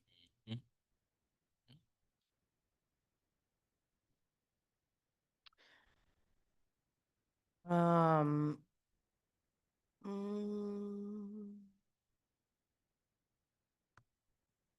I'm trying to remember what my other question was. I'll come back. Further questions for Chief Anderson? Councilmember Fellows? Hello. I have similar questions to the other departments. I mean, one thing I noticed is that there wasn't the same kind of budget breakdown in this presentation. And so I am curious if because there's been the capital improvements listed here, if that's like a request for increase of budget, or is that just coming out of? That comes out of the capital fund. That was not a request. That money was already allocated to our agency. Last year, that was a quote that they received. It was just hadn't been spent. I think they sent out a few requests to get a different, proposals or whatnot. And I think that's the one that the company came back with in terms of to remove the carpet and paint. And as I understand it, because there's been, these allocated positions that are not filled, we are actually having rollover funds from the department. Is that correct? Yes. And city manager or chief, how much is that amount? So I think Reagan probably could answer this. We have been doing, as of last year, we started doing a vacancy credit, which essentially diverts funds out into another account. But if you want to talk about that, Reagan. So we did some calculations, and by end of the year, we're projecting around 300,000 in salaries for the whole city. But then I think when you say it's being rolled over, so money spent money that was allocated and was not spent in the general fund, they're not rolled over. It just goes back to our reserves. So it's not being saved like this amount of money will be used by the police department. What happens is if the salaries were unspent, then that will decrease because we're projecting shortfalls. So we're just gonna have lesser shortfalls now for at the end of the year. But there's no additional funding for the police department the following year. So that's what I'm. Understood. So it's about 300,000 in personnel. Okay, for the whole city or just for the police department? For the whole city, for the whole city. Oh, okay. Were there any? For salaries and benefits.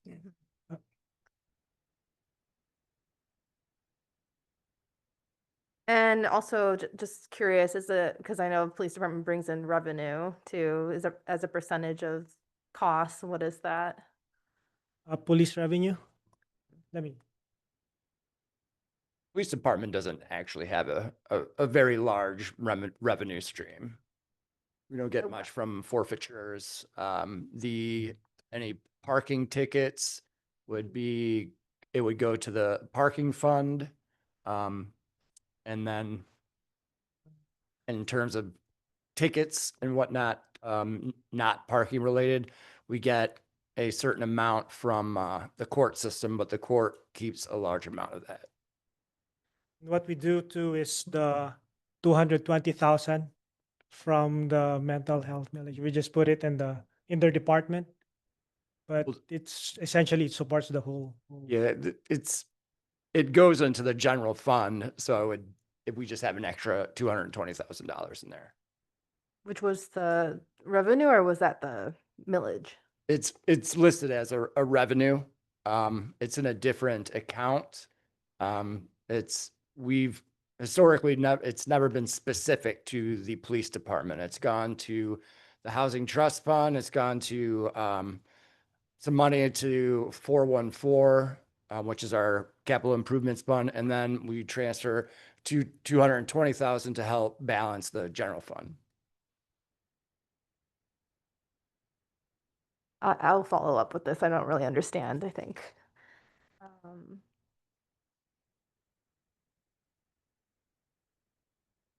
That might be my questions for now. Thank you. Mayor Pro Tem? Question about the capital improvements. Is an older building. Are we anticipating any remediation costs associated with removing the carpet in terms of asbestos or anything like that? I mean, it's like. Sorry, Bonnie. Sorry, Didn't Bonnie. make you get up. Well, you can stay, because my question was a Bonnie thing too, actually. We've done some pre-demolition or looked at records of pre-demolition asbestos surveys for the police department. There's no record of the adhesive that is used on the carpet containing any sort of asbestos. We will likely get everything tested beforehand because, of course, the safety and wellness of our personnel is paramount. There was a second question you said? I haven't asked it yet. Okay. Thank you. Well, yeah, the basement, the flooding, the things that have been happening there, I know that there were immediate things that needed to happen because of that, but are there gonna be any capital improvement? Yes, yeah, that's not part of his budget per se. We went out to bid earlier on this year. It was a combined bid for parking lot, flat work, as well as some repair to the drainage for the retaining wall at the rear of the property and some basement waterproofing in the police department. We received one very high bid that did not bid on the police department section. So what we're actually going to do is, spin that off separately. We're going to rebid the flat work portion with the retaining wall, and we're going to be seeking out quotes for basement waterproofing because it's a very basic project. Oh, and so but that's not coming out of the police budget, that will come out of your. Well, technically, those two items in your 414 items aren't the police budget. Those are the capital improvements budget. Yep. So that is not an operational budget. Yep. That's it, thank you. Additional questions for Chief Anderson? Thank you. Congratulations again. Thank you. New shirt. Oh, yeah, you definitely need a new shirt. Yes. Need a new shirt, yeah. You gotta throw it away. Throw it away. All right. Don't Just throw add it a away. patch. All right, just put a patch over. We gotta recycle, reuse. Council, up next is Community Services with Jim Myers. Evening, Good evening, Jill. council. How are you all doing? Well, how are you? Great. I'm hoping to kind of give you a brief presentation and answer any of your questions. So obviously every year our budget for contractual services is kind of a crapshoot for lack of a better word. The main reason is the amount of money we bring in for inspections or for permits doesn't always equal the amount we pay for inspections. If you look at Clark Road, if you look at Dorsey Estates, if you look at even Arbor One, some of these permits are paid for much earlier than an offset. So a couple years ago, we had $1 million in permits, and then we've been paying our inspectors to do the inspections on that. And so this year, obviously, we need an increase in contractual services. However, next year, it probably won't be as much because Clark Road is done. Dorsey Estates should be done. However, Arbor One is still an unknown quantity. Because we are asking for an increase in contractual services, we are also increasing our building, electrical, plumbing, and HVAC permit fees. In some cases, those have tripled. A lot of that was due to Clark Road and Dorsey Estates, so the other big piece is we've done a lot more with code enforcement. I don't know if you've seen some of the problem properties in the city, maybe on South Hamilton. That was cleaned up. That was a huge expense for that. Now, that is money that we pay, and then it is billed to the person whose property it is. And so we will get it back just over sometimes 2 years. New for this coming up year, building department will be moved to a separate fund. This is something that Reagan has been tracking for many years, kind of within the general fund, but the state law is pretty clear that these funds need to be separate for building and rental inspections. And so that'll be in a completely separate fund that has to fund itself. So usually we collect between $600,000 and $800,000 in revenue, and our expenses are usually between $600,000 and $800,000. Once again, we kind of think that it won't be as big next year because we don't see any huge projects coming online. The fourth big project is MIHQ, obviously, which is going to be huge for our downtown and our city. One of the things that the city manager asked me to put in my budget is an increase of $25,000 for contractual services for our grant writing position. So that is something that is new. That will hopefully increase staffing capacity. Water Street mediation is going to continue to take place. Engagement will happen throughout this year. We've had lots of conversations about that. The Peninsular Dam is set to continue. Dorsey should be concluded by the end of the year. Hopefully DTE pulls through on some things that we're working on. And staff is going to continue with communications, internal and external. To pre-answer Councilmember Pell's questions, the building department funds itself. Sometimes there's a little bit of surplus, sometimes there's a little bit of shortfall, but for the most part, it funds itself.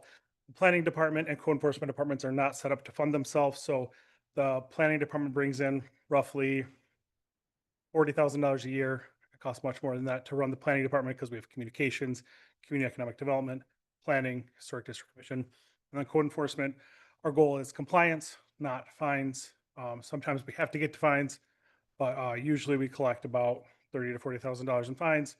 It costs about $150,000-ish to run that department. Staffing, we've had full staff not all year. Actually, sorry, that's not really true. We've had some change in staff. we've reallocated some people.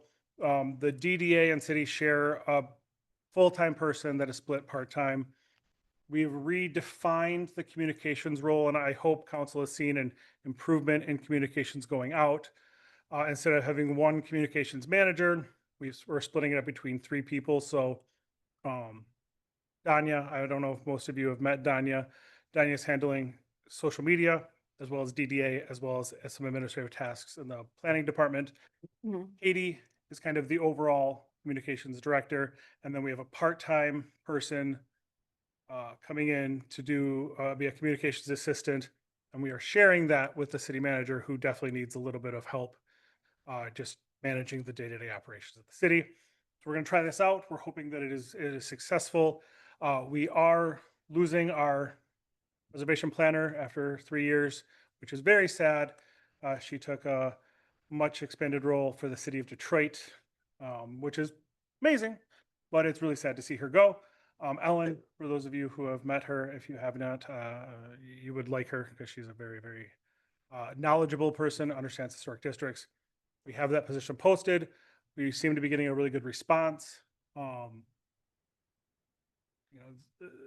The current federal administration laying off a lot of the preservationists throughout the country seems to actually be turning up a lot of interest in our position. So that's it. And then there's me. And so that's kind of the community services department. For next year. Now, there is going to be one major change, which is Department of Public Services is now housing the special events Freight House and Technology Manager. If that's the same title that it's called, but that's roughly what that position was doing. That is going to be transferred to Public Works because they handle the special events. It was Wendy. Wendy is at the police department. The new person starts Monday. And so it made a better fit to move that person over to DPS since they're working directly with all of the special events. The business and dangerous building inspections have resumed. And then the communications manager position has been split 3 ways.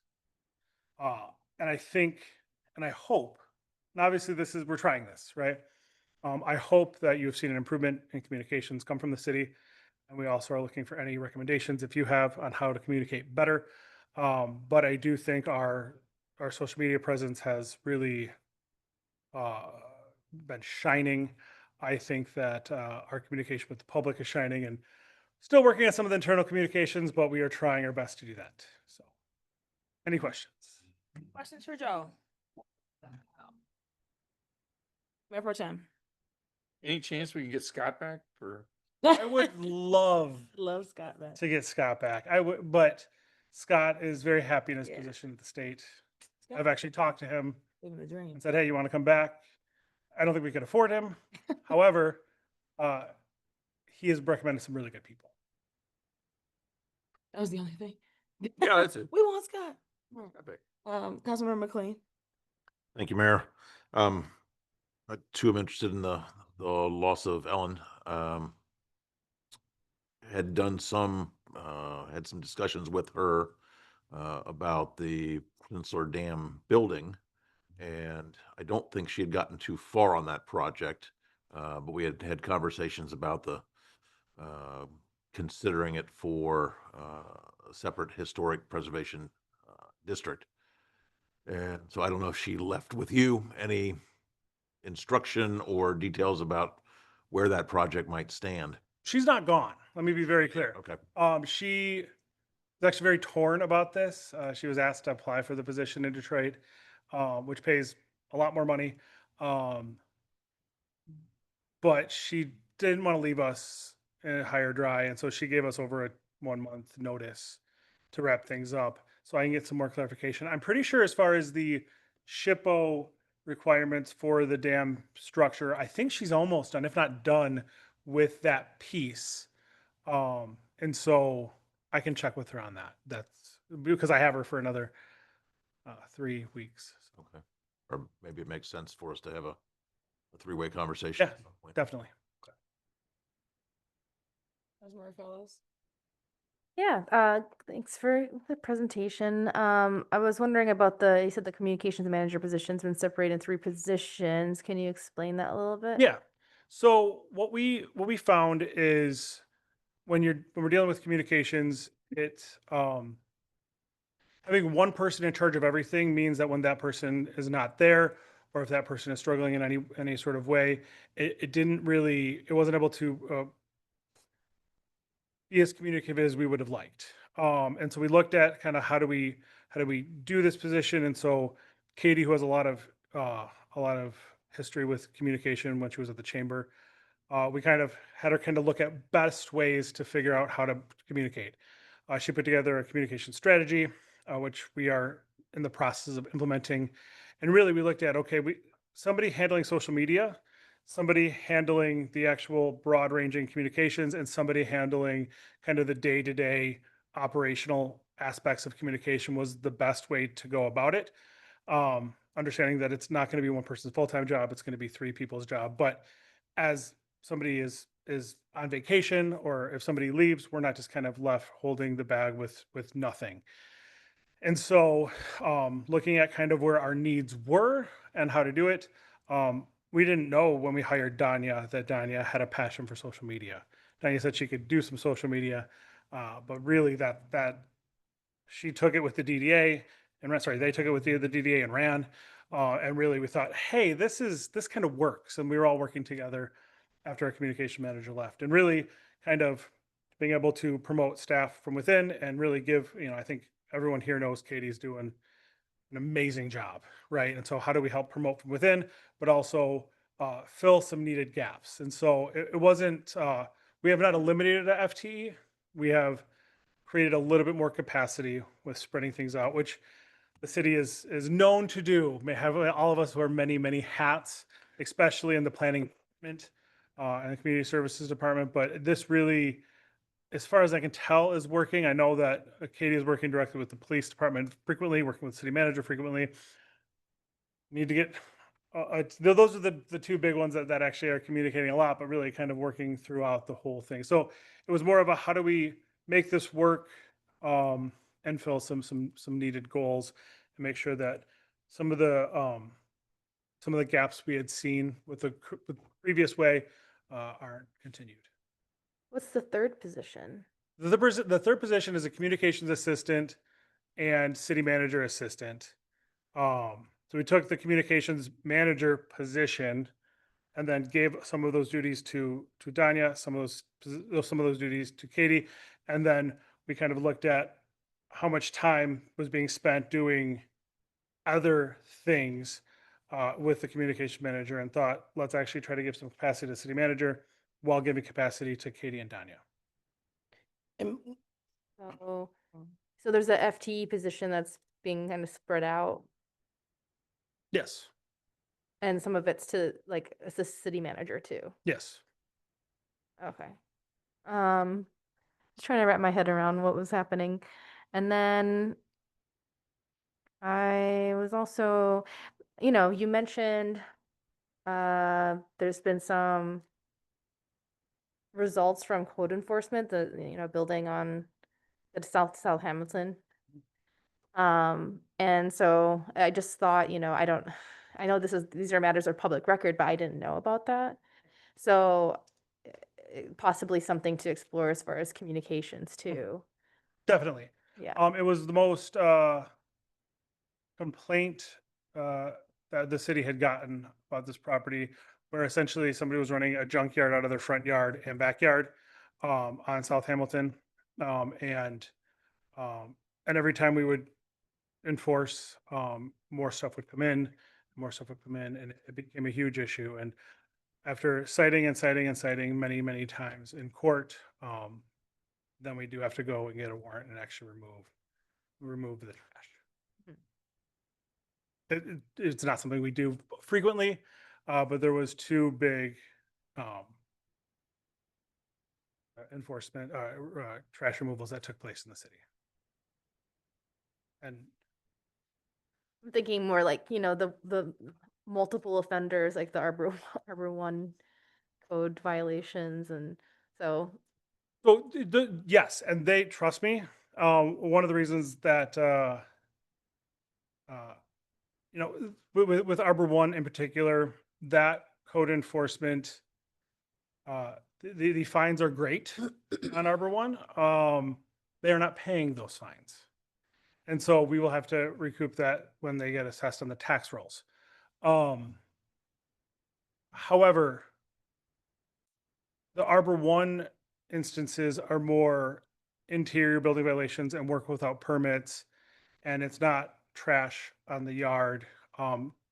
There was a huge rat problem that actually was being caused by the south by both actual things where rats were starting to invade all of the houses around them because of all the trash that was on the properties, which is where we have to get to that point. But we've always done very light trash removal and kind of just trying to keep things up. These were the two biggest we've had since the city, in the entire time I worked for the city. But these were the two biggest ones. Councilmember Simmons. Yes, just a couple of quick questions. I just want for clarity, when you're saying added capacity, are you saying that the salary that was for one person has been spread? Like people got salary increases? So then the funding for that position is still available? Like, is that being used to help support this grant writer position?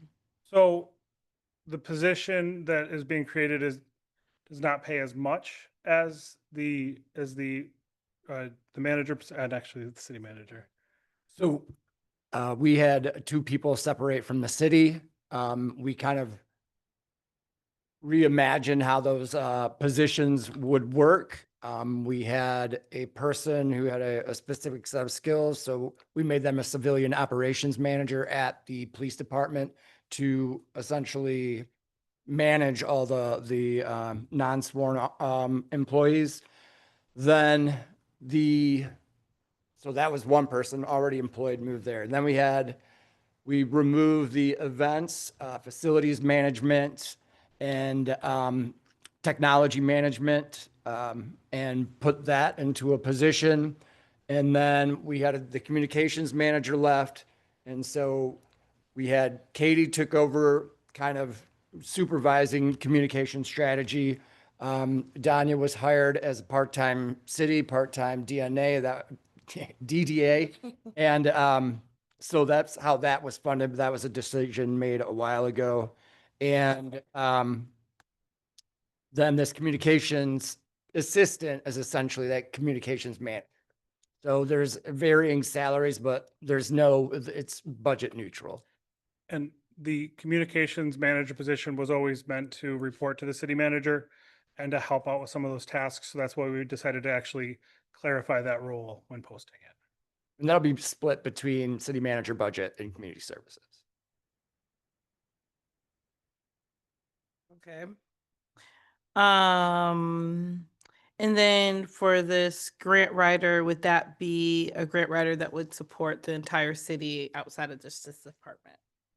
Yes. However, I do believe the fire department does have their own grant writer that they hire, and that would not step on that because certain departments have very specific grant writing abilities. This would be more of a generalized city, somebody looking for grants and applying for grants at the direction of the city manager to help us kind of do what Katie had done amongst 1,000 other things. And so we've learned that hiring a grant writer is hard, especially because we don't even know what grants are going to be available with this new federal administration. And so having the ability to hire a grant writer to either look for grants or to apply for certain grants is the best way to go until we can have some more stability in that. And so this is kind of the test run of us having a grant writer position. And there's always people looking, there are people that call. Now that I'm saying this, I'll probably get 12 calls tomorrow. There are a lot of people looking to do this work.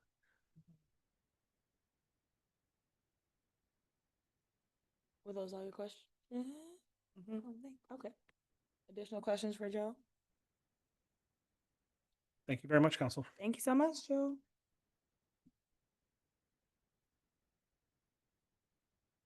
All right, up next, we have HR, Rachel Fry. Good evening, Rachel. Evening. All right, so we are up here. All right, so my department is a department of two. It's myself and then Kirsty Williams, our HR generalist. Sorry, I gotta get used to doing this.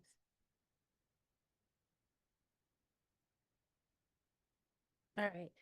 This little bitty chart, you can click on the Excel sheet, it does break it out. These are all of the positions within the city and what department they all go to. There have been some changes, as we all have heard, so this count may be a little off.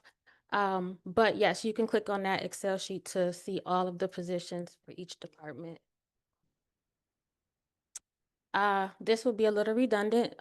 Everybody has spoken on their FTEs, and it is off now that we have a resignation, 2 starting on Monday. But roughly, we have 101.75 full-time employees and then 17 part-time employees.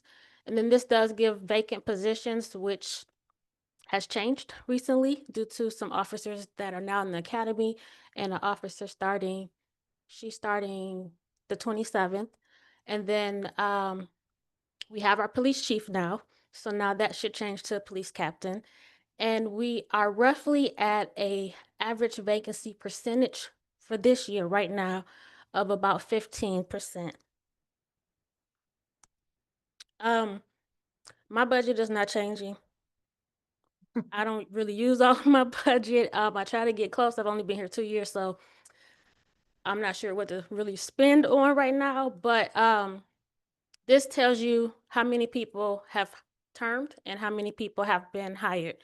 So this is going to be up for a little bit. In 2023, we hired 36 employees and terminated 41. In 2024, we hired 42 employees and terminated 22.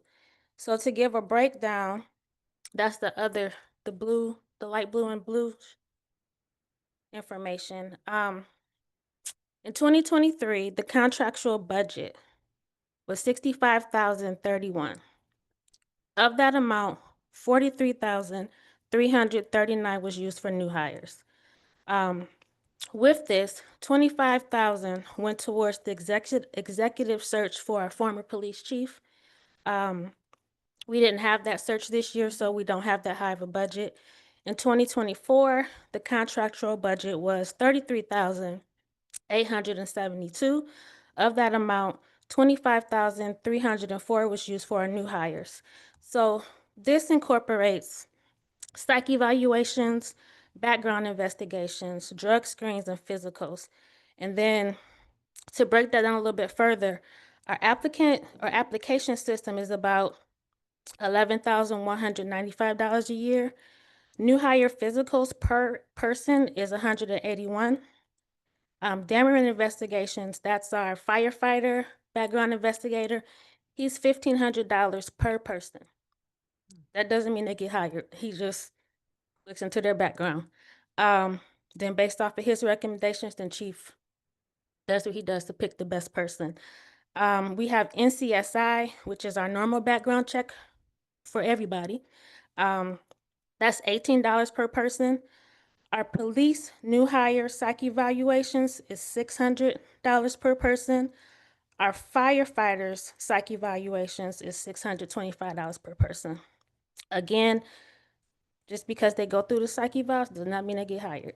So that's pretty much the cost of a new hire. Not even a new hire, just the cost to get a new hire. I don't have 2025 up because we're still in the year, but as of today, we have hired 10 people and terminated 5. Again, the numbers is different, as we've all heard. So most of that was police officers and 1 firefighter and 1 communications manager and manager assistant. So part-time, it just gives a breakdown of everybody's positions. So we have counsel, crossing guards, freight house, Park Ridge, and records clerk. Well, it's 1 records clerk at the police station that's part-time. And then our seasonal positions, that's Rutherford's Pool, which is open from May to August. And then our temporary seasonal laborer, which is from March to October. And then, you know, I really don't have a budget, but I do want to tell you what's new. We just partnered with Fetch Pet Insurance, which does give 10% off to our employees if they would like to have pet insurance. We now offer the Michigan 529 college plan, and that's for employees who want to help save for college for their children. It does give about a 6% annual return. They can start and stop at any time. Fetch does not cost the city anything. It is fully funded by the employee. So is the College 529 plan. No cost to the city at all. We just have to provide a line item. And then you've heard about our new positions. So 3 positions have been restructured to align with the city's needs. They do have new titles now for the expanded responsibilities. The communications manager position has been redesigned as the city manager and communications assistant, and they report to both the city manager and the communications manager. The police executive assistant role is now or transitioned into a civilian operational manager, and they report directly to the police chief. And as city manager has stated, that's for all non-sworn people at the police station. And then the last position is the administrative services manager. This has been redefined as the events facility supervisor, which is now reporting to Bonnie. And these changes enhance the efficiency and ensure clear roles within the city operation. All of those positions are filled. We don't have any open for those 3 that's been changed. And that's it. Questions for Rachel? Councilmember McLean? Thank you, and thank you for your presentation. Ask you about your impression as you do the hiring and see people come and go, about our salaries in general. Are we competitive? Are there areas where we're particularly not competitive? Is that driving some of the vacancies? I mean, we compete with Ann Arbor. You got Ann Arbor and Canton. That's just close by. I know we're not right there with them. We're getting there, but you know, getting there isn't enough for people right now that's applying. So that's where we're at with the positions. Are there particular positions? The where you think equipment we- operator position, I know Ann Arbor hires, they have a significantly higher salary than we do. Police, other municipalities pay more than we do. And right now, police and equipment operators are what we do ongoing interviews for. We're kind of right there in the middle in terms of salary ranges, with the police department, but I would say the equipment operator is low. We are meeting with the union to kind of discuss ways to increase that. But that will be coming soon. We haven't had the meeting yet. Madam Mayor, thank you. That's a good segue into just, could you remind us where we are in the collective bargaining cycle when we have negotiations? Oh, POAM is coming up. TPOAM is coming up. We finished COAM, COAM, and then thank you. IAFF was finished before I got here, so we got about a couple more years.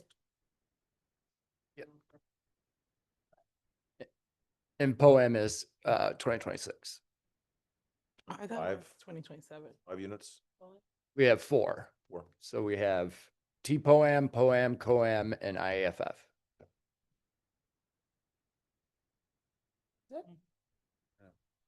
Okay. Further questions for Rachel? Councilmember King? I just have a quick question. The 3 new positions, were they filled by existing employees or new employees?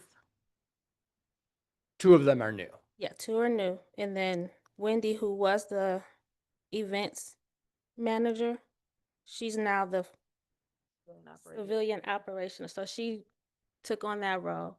And then the other 2, they were put out there and the people have interviewed for those. Thank you. Further questions for Rachel? Councilman Fellows? Which department has the highest turnover? You know, I was gonna say police, but they've kind of dwindled. You know, we've hired a lot and they pretty much are staying.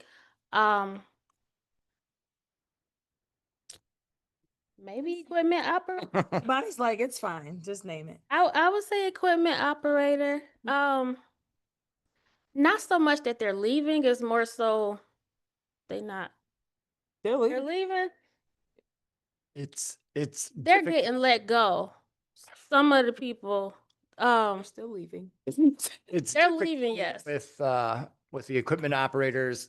You need to have a CDL, and we don't.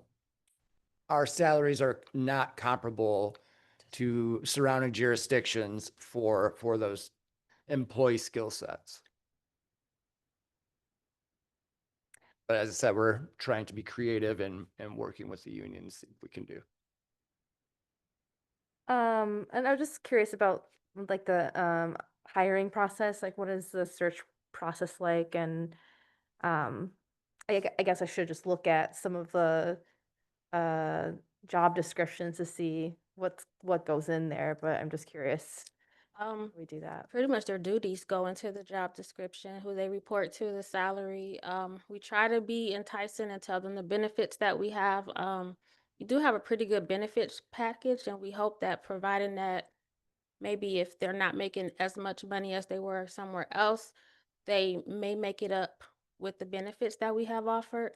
So we put it out through applicant pool. The hiring managers go through, see who they see fit to interview. They let us know, and then we set up interviews. Once we get a selection or get a person that they would like to hire, they have to go through a background check. They have to go through a drug test. And then once those are complete, then we do an offer letter. It's with the hiring managers, are they, so it seems like that's a contracted service? The department heads look. Oh, department head. Mhm. And then are those applications reviewed like blind as far as subtracting? They don't know who they're they don't know who they're looking at. What do you mean blind? The names are on the applications. So Okay. there's the only blind review would be for the city manager if it's a hiring process. And then we've done a hire process for the police chief, and those are the only times that any hire is blind. Okay. And then in our searches, in the description, do we also encourage, applicants of certain, groups that are sometimes marginalized from applying to these positions? Well, we post an applicant pool, which posts to the entire state. That's pretty much where we post, unless it's for a specific job, then it's through MML. With the preservation planner leaving, we post it through their preservation planning website. It just depends on what the position is. We have posted directly by zip code for the city of Ypsilanti, especially for equipment operator, but we weren't getting enough applicants, so that's the reason why we reached out to the whole state. Thank you. Additional questions for Rachel? Well, thank you very much for your presentation. Council, up next, we have City Attorney Barker. Well, good evening, Randy. It's a good evening. Good evening. So my items are a lot simpler. I have 2 slides, but since attorneys are long-winded, we might need to be here a while. No. I'm being very. Earn your keep. Here we go again. That's gonna resonate. Anyway, so we have the legal team is really a core of 6 attorneys. Ultimately, 4 in my firm doing predominantly city work. However, because we have a contract, you effectively get my entire firm, if necessary. That hasn't been necessary, although there are circumstances where more of my firm might become necessary under the some recent developments. Nevertheless, I am, of course, your city attorney. I'm obviously new to the city in the role, but not new to the city in life. And I have assistant city attorneys. Those include Andy Sugarman. He is managing all of the Administrative Hearings Bureau matters, formal hearing docket, and also appeals of those matters, and also appeals of construction code matters. In fact, Mr. Sugarman successfully defended 24 of them just last night with a particular community that we've talked about on occasion. We also have Dan Troika. Dan works predominantly on the real estate, zoning, and planning matters, and also he assists with litigation. Dan's benefit and experience comes from his work in Saline because he is, I believe he still is a member of the Saline's. So we get the benefit of his expertise there as well. Nicole Ajami is an associate, and she manages the docket at the 14A2 District Court, and I can tell you that's quite a docket. When Mr. Barr's son was appointed or became elected judge for the district court, there was a conflict of interest prohibition that lasted for 2 years, which meant that all of the city misdemeanor and traffic matters had to be assigned to a judge in Chelsea. At the beginning of the year, the typical docket was approximately 150 to 200 files per day, 4 weeks a month. We've been able to streamline that significantly in collaboration with court staff who have been exceptional in helping us do that and find some efficiencies there, and those efficiencies are still developing. We have Marjorie Dixon. She is a preeminent real estate attorney in Michigan, and where we've had to call on her for things involving PUDs and those types of matters. She has been exceptional. We have Alan Philbrick. He is predominantly a litigation attorney. We haven't had much to call upon him to assist us with, but he has been exceptional in just bouncing some of the things, day-to-day things off that the council has asked me to work with. And of course, Stephen Postema. He is someone that assists me with litigation matters, administration matters. Stephen, if you might recall, was for 19 years the city attorney of the city of Ann Arbor. And so when we're crafting ordinances and that sort of thing, or revisions to ordinances or policies, he's been a very substantial resource. So that is my team. Our firm is 24 attorneys. You'll notice that of the 6 attorneys on this board, 5 of them are partners in the firm. And Nicole is well on her way. So moving on to the next slide, our budget portfolio is pretty easy. For administrative and prosecution matters, the city pays my firm a flat fee of $300,000 per year under the contract. That contract includes, again, as I mentioned, prosecution, AHB matters, collaboration with the building department on enforcement matters. It also includes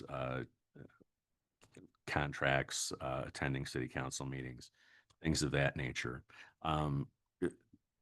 Different from my predecessor, that contract also includes employment matters and most labor matters, which obviates the need for outside counsel to assist the city with those at a substantially higher cost. So bringing that all under one roof has created a cost benefit to the city for that. Separately, we have a litigation aspect of our agreement, and I bill that at $175 per hour. Where that comes in here is you see this estimated $75,000 to $100,000 budget line item, and it's because a lot of things that the city has not dealt with or didn't have to deal with, as the case may be, really started percolating in the fall.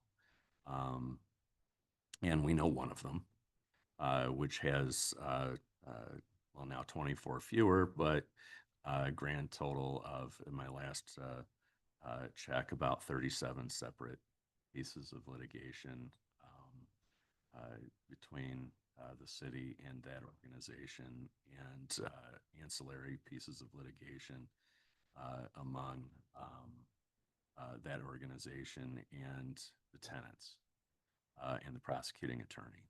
So there's a lot of litigation going on with just one property, which, you know, I called it at one point kind of this 25-year flood. Doesn't happen too often, but we're facing, you know, consequences of that. We've also had increased enforcement with other properties in the city. Some of those are potentially going to develop into litigation matters. A couple of those were actually mentioned by other department heads today. We do have one matter pending in the Michigan Court of Appeals. That has been fully briefed. And so we're just simply waiting on the Court of Appeals to schedule us for a whole argument on that. Mr. Trike is going to be handling that. We also had, as I mentioned, an uptick in PUDs. They're not a common thing, but they are intense in terms of negotiating the nuances of each of those. They require multiple looks by city attorneys, by city council. In fact, they have to run through at least 2 vetting processes by city council before they're finally approved. One thing we did do, though, it's something that I saw a real inefficiency with, was the processing of requests and the management of requests under the Freedom of Information Act. So Deputy FOIA Coordinator Merritt joined my firm just prior to the beginning of the year to carry on, continue that role that she had performed for Mr. Barr's office. And one of the things we noticed immediately is there's an easier way and there's a hard way, and the traditional way has always been the hard way to process and manage those requests. And so, working with the city clerk, Ms. Boudreaux, we have identified a software that will allow us to streamline that process and manage work of the departments in making a production within the timelines established by state law, and also within the scope of potential exemptions that and it also allows us to keep and maintain a detailed log of those requests and those responses. Something that was done manually in the past is now migrating towards something a little bit more automated and more efficient. Again, that's a buzzword, but I think strongly of that. So that is something that's going to be rolled out. And one of the other things that's going to be rolled out with that is on the FOIA page on the city's website would be eventually a link that allows the public, particularly the media, tends to, multiple media organizations often asking for the same things. So we can post a frequently requested documents profile on that web page. So that obviates the need for a FOIA request unless something else is sought by that requester. I think the clerk's work on that has been exemplary in trying to get that process going. And I noticed it's something she didn't mention in hers, that for the cost of administration versus the cost of software is very low. So if there's any questions, I'm happy to answer them the best way a lawyer can. Public forum. Questions for Attorney Barker? Yes, ma'am.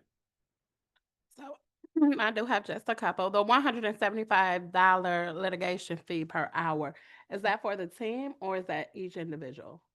Each individual. So if I do an hour work, it's 175. If Mr. Sugarman does an hour work, it's 175 for his hour. So that's where that number adds up. Because litigation is something that is fluid. I always liken it to a freight train that only the parties can pull the brakes on, if it's a lot of control. And that often happens with litigation. So, obviously, the significant uptick in litigation costs is the result of some of these pending lawsuits. I will tell you that, to the dismay of my partners, somewhat of a forgiving biller. And I spend hours a month going through every single time entry, line entry, even under the contractual portion, that everybody in my firm enters into our time system. And I ultimately will either, if necessary, cut that time or cut the bill if appropriate, to make sure that it's fair for work that we've done and the results we've achieved on behalf of the city. Okay. And I don't remember, can you remind me like how many new PUDs that we have? I think we processed a grand total of 3. 2 of them really came about just prior to my appointment as city attorney, where I was working with Mr. Barr on those. So where you'd see that was coming in. So some of those are on the tail end. But obviously the most significant one that took a lot of time and effort, particularly for Mr. Troika, who managed that at my office, was the Peace Plaza project. A lot of nuances to that particular project that continue to through the various departments in the city as that project moves forward. And lastly, the one you just mentioned, the FOIA, about how long do you think that will take to get it up and running? It's very close. We have some trainings. There was an initial training conducted, and so I participated in that. Jennifer Merritt participated in that. We're extending that participation to a couple of secretaries in our office and the more detailed training, which is, I believe, later this month. So we anticipate a launch of that within 30 to 60 days, I think, at the most, unless there's something else that develops with that in terms of a glitch or some other problem that might or might not always happen. Thank you. So I have to anticipate it. Further questions for Attorney Barker? Councilmember Simmons? Yeah, this is just for clarity. So where it has this estimated 75 to 100K, that is and then it says under there like increase due to. So is that kind of where we've been coming in under the current contract, is around the 75 to 100? Or is that what's anticipated for the next year? I'm basing that number on really the last 4 or 5 months of time entries going into our system. I suspect, in the normal situation, litigation comes to a head and then it tapers off. That's been my experience. One of these litigation matters, we have a particular litigious opposing party that I've stated on the record in various court proceedings have an end game of delay. And fortunately, the more attorneys kick things down the road, loss. The process that we've employed in one particular case, in collaboration with the county prosecutor's office, it's actually saved us a little bit, because the county prosecutor's office has their outside investigators that we've utilized, or they predominantly utilize to assist in some of these processes so that those costs don't come out of the city's pocket. You know, this one's fluid. The worst thing a lawyer can ever do is give an estimate of fees, because you never know with litigation. It's a little easier when it's how much would it cost me to write up this contract or write up this will or trust. We can give you a little closer to a solid estimate for that, but litigation, and that's why there's a range there. This litigation budget, obviously, for this coming year is more because the city hasn't experienced a case or cases of this magnitude in quite some time. You know, part of my role in litigation too is supervising the functions of outside counsel, especially when we have insurance defense matters. I haven't put those into my budget, but that would come out of the litigation fee as well. But it's not as significant as one might think. Sometimes it's literally keeping me updated. Other times it's collaborating with them on matters that involve trial strategy, even settlements that the insurance company might be thinking of. Again, it's a moving target, unfortunately. All right. Further questions for Attorney Barker? Yes, ma'am. Are we within budget expectations for the department, or are we exceeding that by quite a bit already? Since there's Sorry, I been- didn't hear you. As far as like the expectations we've had for the last, since the contract started, how are we doing? We've exceeded it. We're exceeding it. Yeah, by I guess how much, or I think we budget, Reagan, $30,000 for litigation. Yep. Yep. So it's more than doubled. and the end of the contract is It is, okay. well, that's the end of the fiscal year. Yeah, but the contract was. The contract is, 3 years. Okay, 3 year, yeah.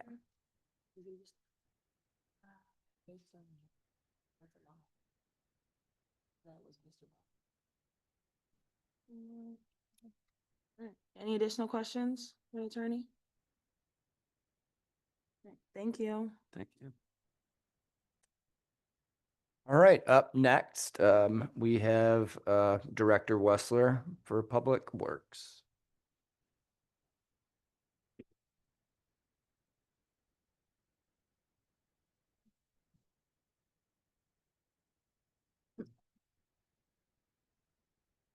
Good evening, Bonnie. The remote's still here. Yeah, I'm gonna plug in my computer though, because I just got the low battery warning and I know you guys are gonna make me look stuff up. I'm gonna try and plug stuff in. Yeah, there's an outlet. I'm also gonna try and keep my portion to 15 minutes, so. Oh, Bonnie. No. Y'all know that's not gonna happen. I don't know.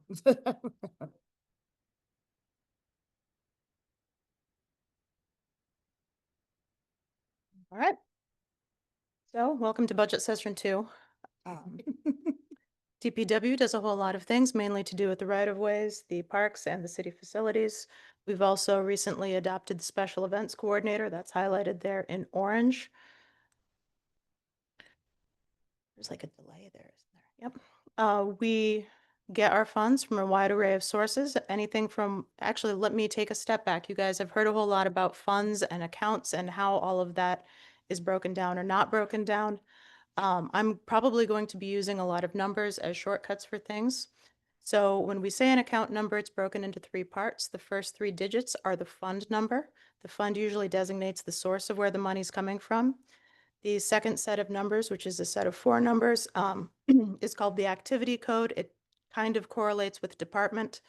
And then the last 3 is sort of the type of spending, whether it's personnel, whether it is capital, whether it's materials, fun stuff like that. So 894 in one account, as the last digits, is going to be the same type of spending as 894 in another account, or 818, which is one that I'll be using later on.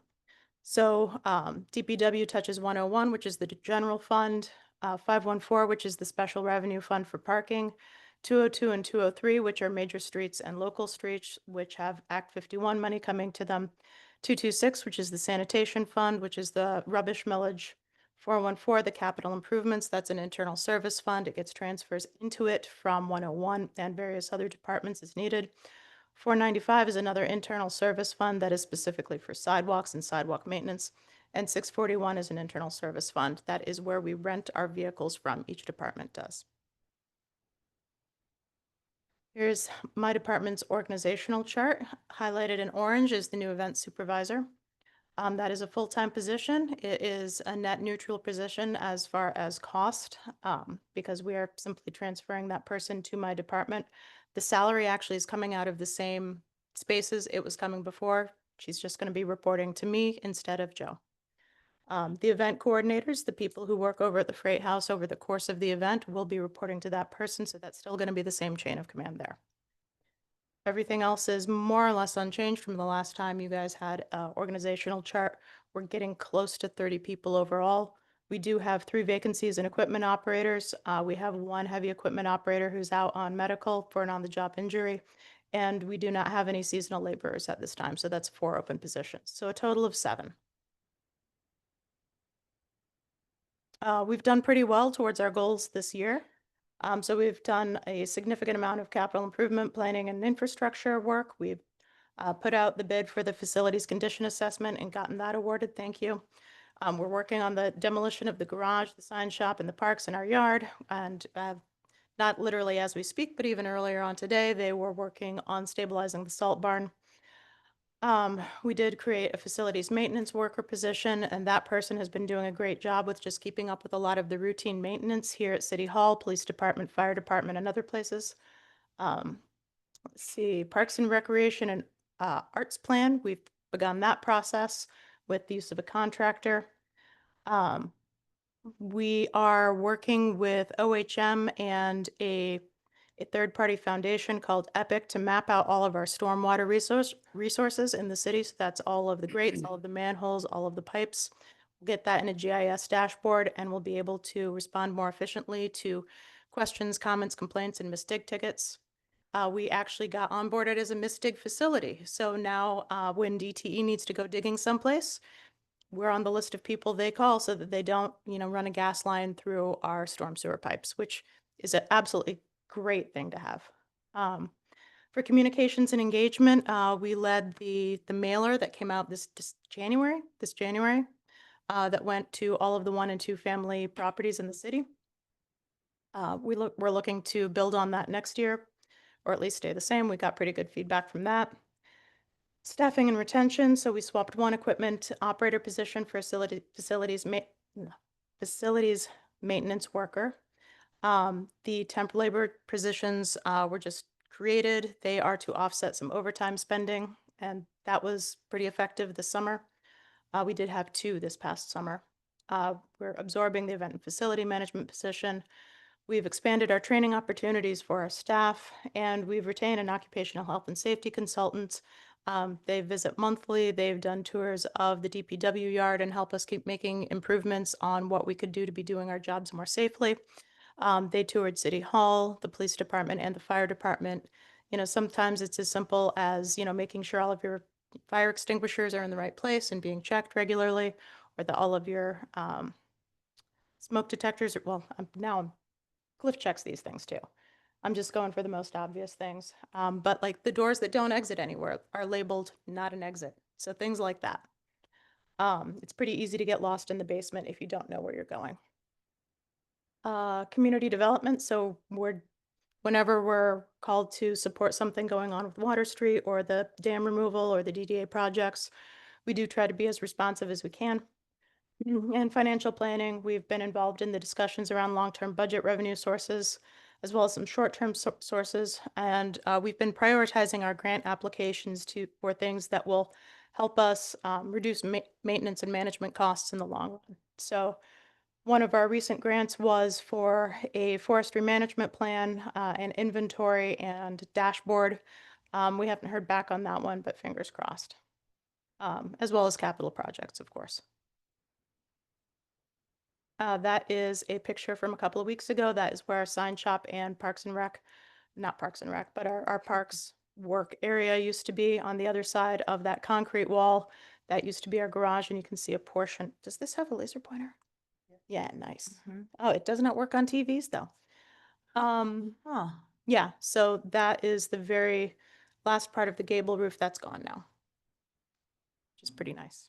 So much room for activities. So, on to our general fund spending. So we work in a few different departments in the general fund. 2650 is facilities, sorry. We spent about $450,000 in there, 441. 4410 is our DPW administration, 4420 is events, 4480 is streetlights. Then we have 7170 parks and 7551 freight house.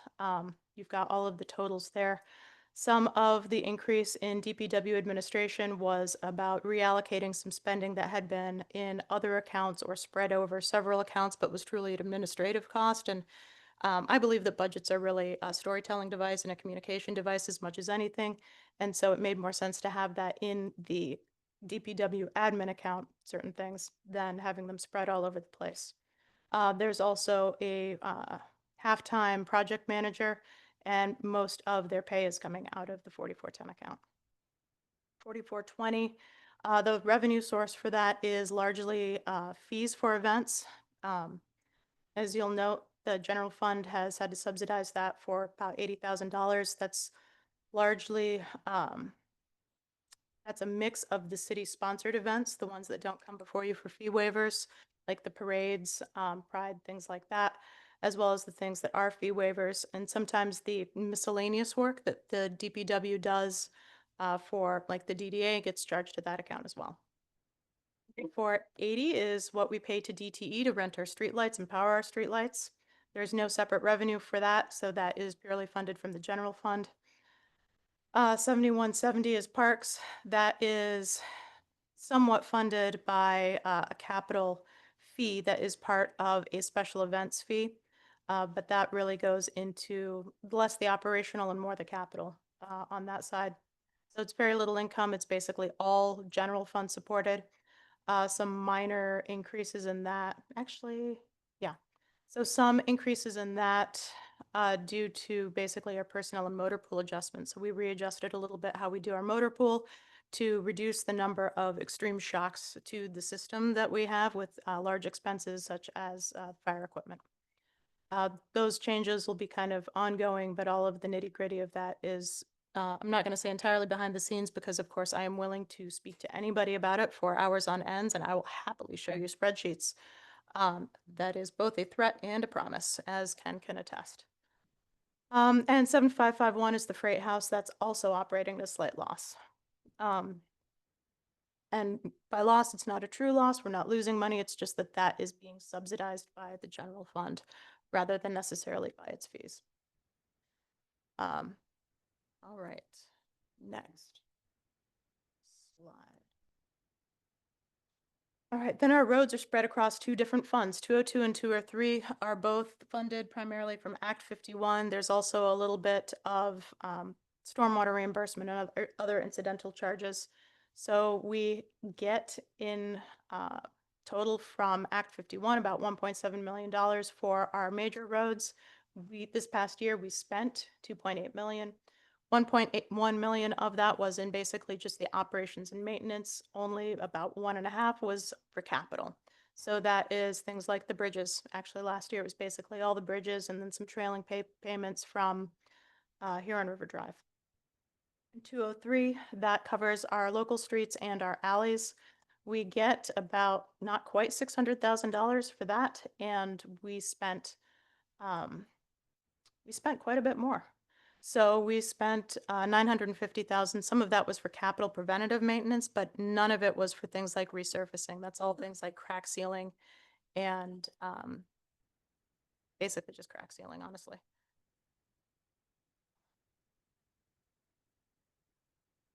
Rubbish. So rubbish is 226, and that is funded from the separate millage as well as general fund subsidies. So that is the transfer that both Andrew and Reagan have spoken about this evening.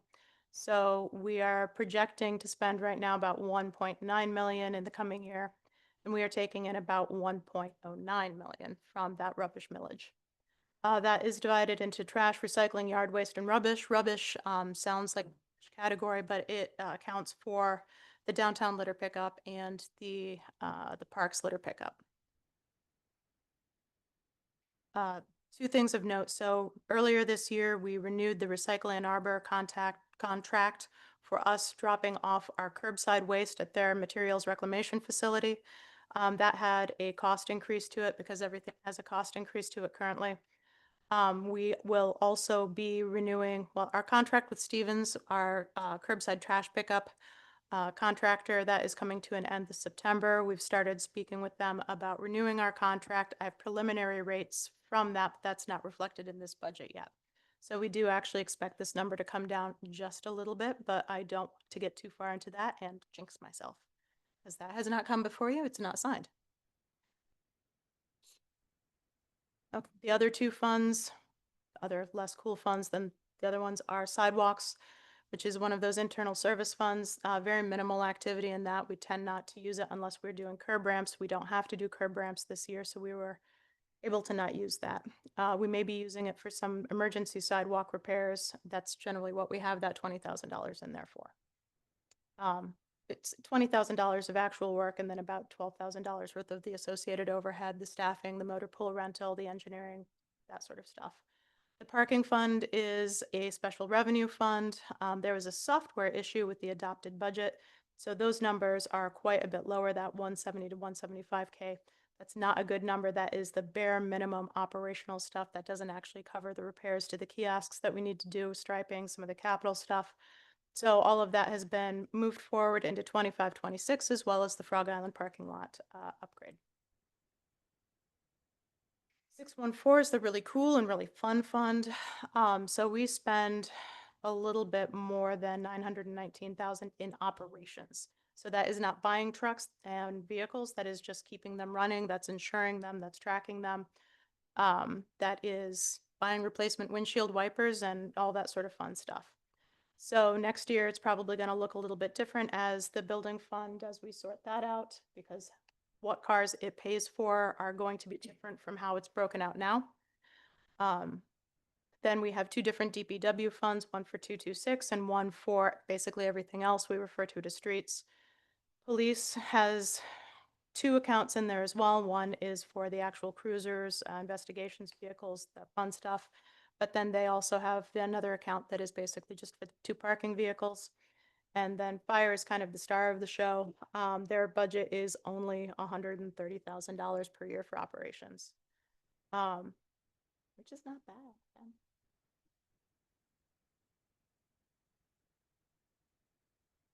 Part. So we have two vehicles in City Hall that are planned for replacement. We have 3 planned replacements for our streets department in DPW next year. We're not planning to replace anything in environmental next year. Police and parking, Chief Anderson spoke about that earlier on tonight. And fire, I am happy to answer any questions that Captain Schultz didn't answer, but I think there are like -10 questions in that list. So you all know how to get a hold of him.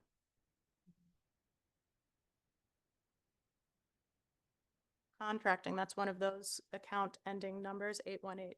So basically what we do with our daily staffing is cover our daily needs. Any major push or any major change or anything that we do once a year, we basically contract out. So all of our crack sealing is contracted out. Our janitorial staff are contracted out. Our pest management is contracted out. Elevator maintenance is contracted out. All of that is some variety of 818. So we're contracting out the facilities condition assessment, the City Hall elevator replacement, the road surface preventative maintenance, that's the crack sealing, parks plan and stormwater repairs, that's all on the very near horizon. Things that we are planning to do next year include utility line tree removal work, both routine and likely emergency, some catch-up work also on stump grinding. some additional road surface preventative maintenance. So we'll be crack sealing more, potentially also doing some cape sealing, which is like seal coating but cooler because it's for roads. Some stormwater preventative maintenance, so maybe some lining, maybe some more TVing, but as we get that map and inventory really put together and locked down, we'll be able to see how better to spend our funds there, and a roof replacement at Park Ridge Community Center. There's some more stuff, but those are kind of the highlights. And then if we get a grant to do the tree inventory, that will be contracted out, that's worked out. And then EVs and chargers in the city fleet, that's another grant that we applied for, would be to replace the 2 parking vehicles with EVs because they have the easiest installation for chargers. And that's just a really low hanging fruit to swap to EVs. More capital stuff. So in italics are things that are not directly my department, but are capital things. So the highlights include the Peninsular Dam removal, the Water Street remediation, the 2 Frog Island projects that really go hand in hand, the northern accessibility and handicap parking, and then the southern repave, which will be coordinated with the Market Plaza. Roads projects, the Harriet reconstructions, which are being timed with Yucca for water main and lead service line replacements. Cornell, which is being planned for 2027, which means that we need to start work on the planning part of it now, which we are doing. Cross Bridge, again, 2027. And that's a lot of grants that we've applied for with these 2, which is a lot of staff time. Even if you feel like you're applying for the same grant over and over and over again, there's always something different. Facilities projects, the fire and police concrete work and the basement waterproofing that we spoke of, the ongoing DPW facility repairs and the programming for that space and the adjustments as that happens over time. Also the work that we're doing to create that sort of auxiliary storage area and make that a really more usable space. And HVAC and efficiency upgrades are kind of ongoing. Vehicle replacements are considered capital purchases, but they're in 641, they're not in 414. Anybody have any questions? All right, Director Westlake, thank you. I'll leave. I'll see you later. Bye-bye. No, I'm kidding. Questions for Bonnie? Councilmember McLean. Thank you, Mayor. Thank you, Bonnie, for presentation and the good work. The forestry tree inventory grant app, to whom did we make that application and The DNR. find out? So it is from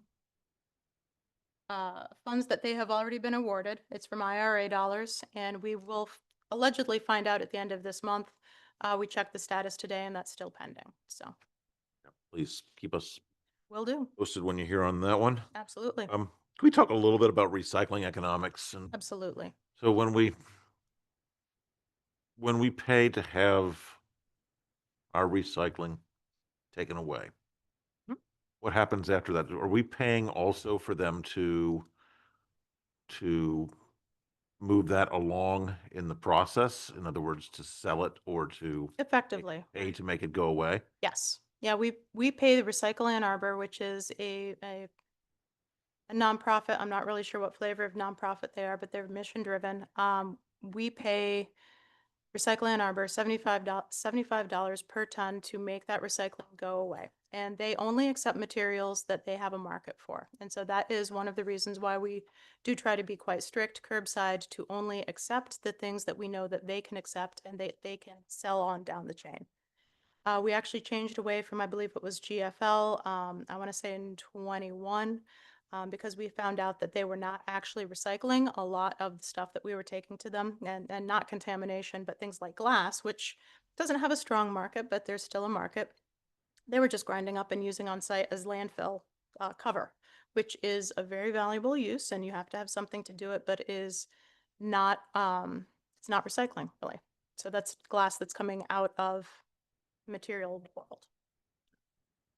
I know Recycle Ann Arbor, a little bit, at least by reputation, and so I would have some confidence that they actually are recycling when they say they're recycling and Yes. not Yeah. winding up in plastic and being burned somewhere in Indonesia. Yes. Which is the fate of a lot of recycling. Do you expect that the cost of that is, this may be hard to speculate, but the cost of that is over time is going to go up? With the current state of international trade, that is incredibly unpredictable because a lot of recycling does go out of the country at the end of the day. Recycle Ann Arbor doesn't sell directly to people that are taking it out of the country. I went through the whole supply chain with them a couple of months ago, but I've retained very little of it, unfortunately, except that the next step after Recycle Ann Arbor is mostly in-state recyclers. So I know that they work with DART, they work with a place also down in Dundee, but they are very passionate about recycling. Thank you. Is there anything that we could consider in terms of operations that would reduce the cost of our rubbish collection? You know, I'm concerned, and I'm sure you are, and I'm sure the city manager is too, as we continue to rely increasingly on general fund dollars to supplement the millage.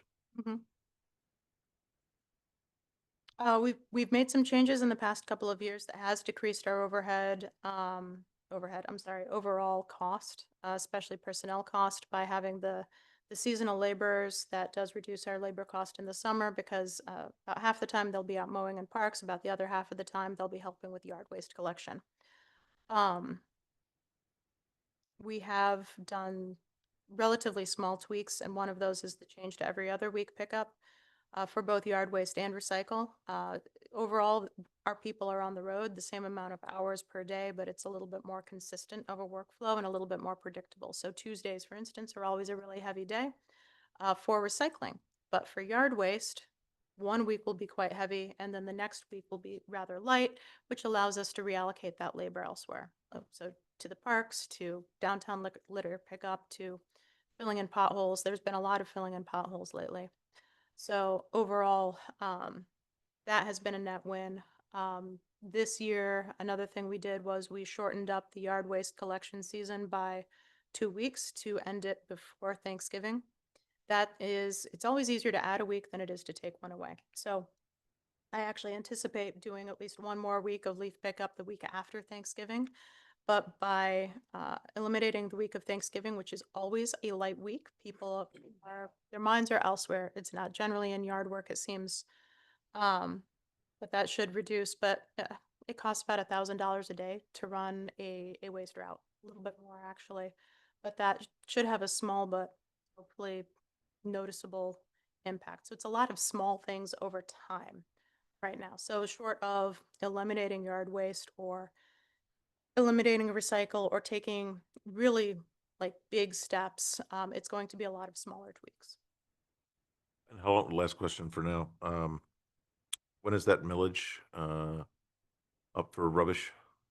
So it has a maximum of 3 mills. It is a statutory one, so it doesn't need to go, it wasn't enacted by the voters. I think we're down to 245-ish right now. So I just asked Reagan for the numbers last night. A full mill gets us shy of $500,000. So, you know, filling up that last half mill would not necessarily save us. Yeah. So it would definitely help. It would lessen the burden on the general fund, but it wouldn't just magically make the problems go away. Thank you.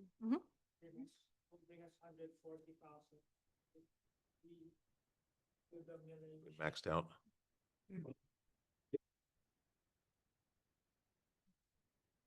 Further questions for Bonnie? Councilmember Fellows? Same kind of question. How are we doing on the budget, as far as like, in meeting our expectations or shortfall? So one thing that really became clear this year is a lot of our contractor projects, the things that are outside of the scope of sort of our daily operations, we haven't really been able to move forward, but that is a personnel and capacity issue because with every time we contract out, we have to put together a bid spec. We have to solicit bids. We have to evaluate those bids. We have to go back and forth with the attorney.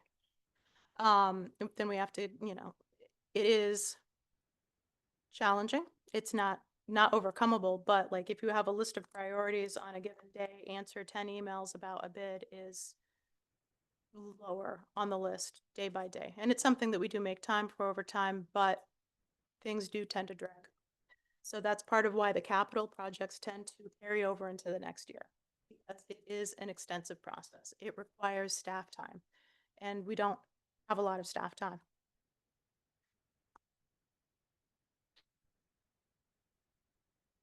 With how many things are getting contracted out, is if we have had one position that was in-house that could really help cut down on the administrative costs, what would it be? So that's what we were attempting to do with the project manager position, which is a half-time position. And that has been a fantastic win. They've gotten us into the MISTIG system. They've gotten us several grant applications.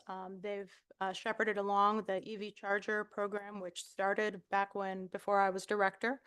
They helped the Parks Plan RFP get out, get approved, all of that good stuff. They're taking over the elevator contract, but a lot of the projects that we have coming up, especially the capital projects, require somebody who's familiar with basically doing bid specking. So I was talking with Elise earlier on about curbs. So being able to look at a section of curb and seeing a crack here and saying, okay, well, we need to actually take out this entire section because of this, this, and this. And because it's 10 lineal feet, it'll be this many cubic feet of concrete, and, just taking that to its natural course, where that's something that I would have to learn, that she would have to learn, that all of my people would have to learn, because it is a very specific skill set. Like an engineer? Yes, and so we're actually looking at doing some trial work basically with OHM, not knowing how many hours per week that it's needed, but basically renting somebody to do some of that work for us. Seeing if that does answer the problem, right? If having that person there does address the issue of moving these projects forward. The other thing that that person will help us do is really improve our permits process, because that permit inspection is a pretty sophisticated skill these days. Not all asphalt is made the same.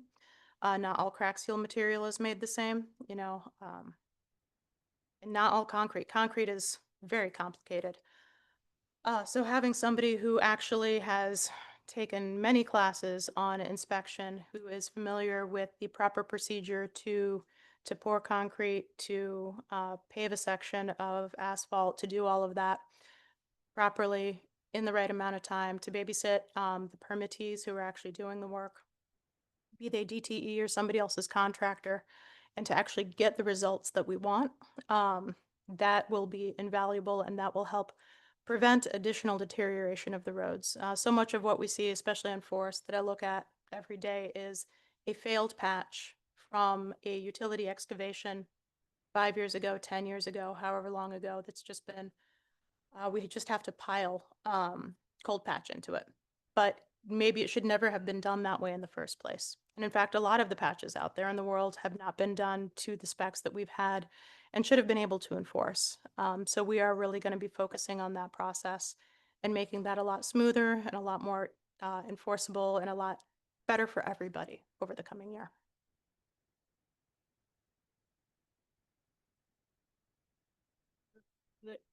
Further questions for Bonnie?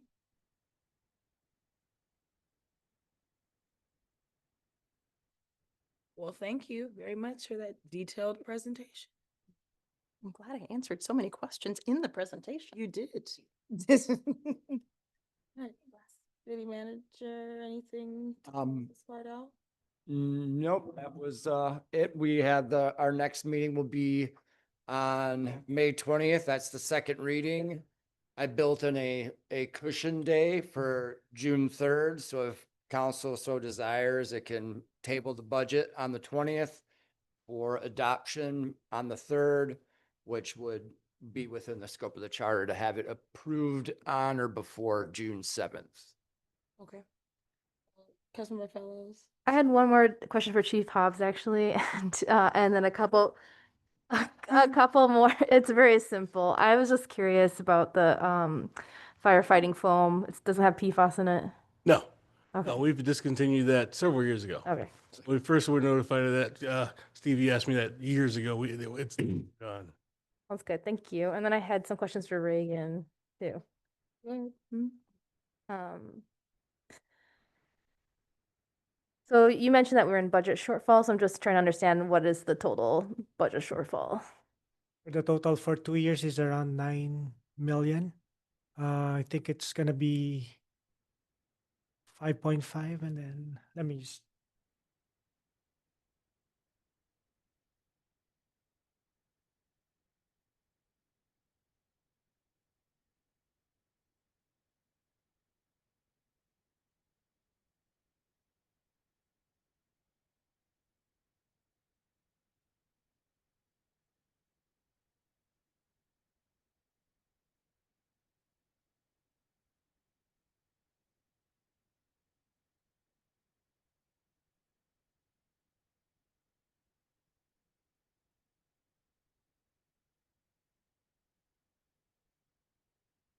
So 24-25, we're expecting a shortfall of 5.5, and then for 25-26, 3.7. And that's the projected shortfall with all the, and but we have allocations that are never spent. So do we anticipate how much of that will actually be?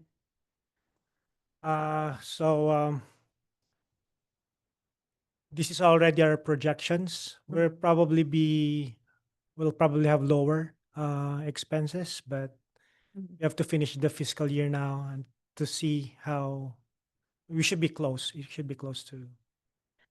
And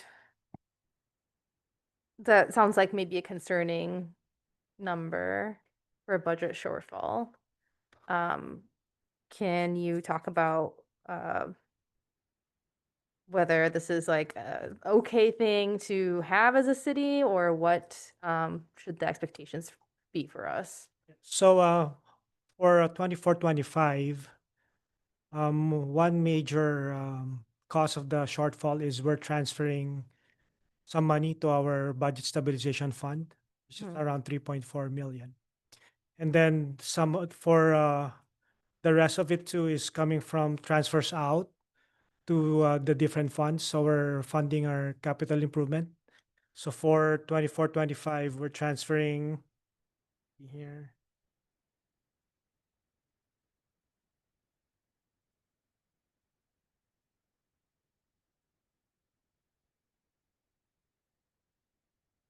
$2.1 million to the capital improvement fund. This will fund the DPS facility. So basically, that's the major shortfall is coming from those big transfers. If I could add a little bit to that. So our operational budget is pretty sound. We are a stable budget there. Our revenues and expenditures match up. It's the capital projects and our motor pool that is really decreasing our fund balance.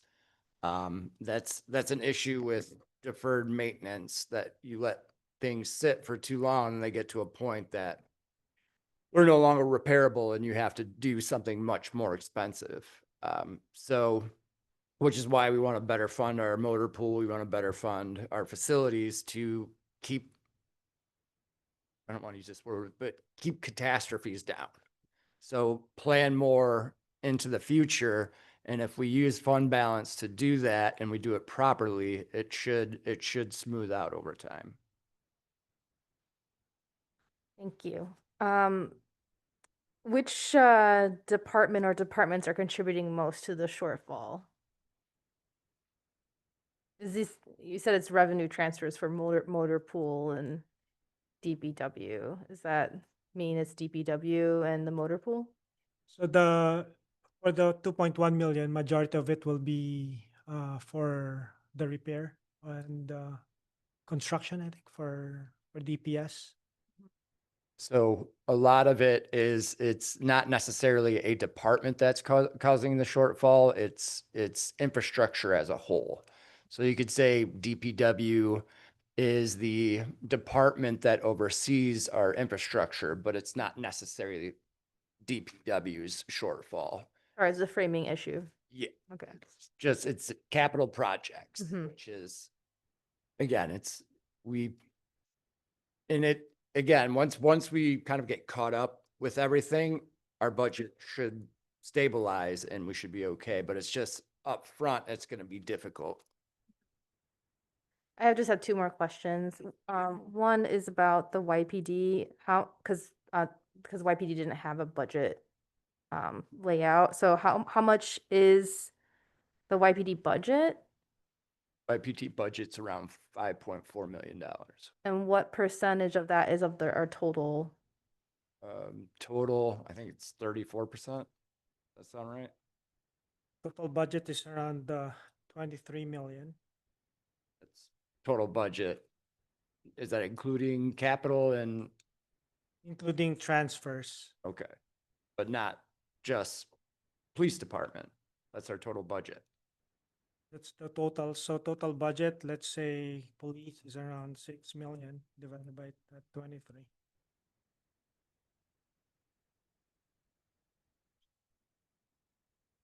So that's including capital improvements. Our regular budget is less than that.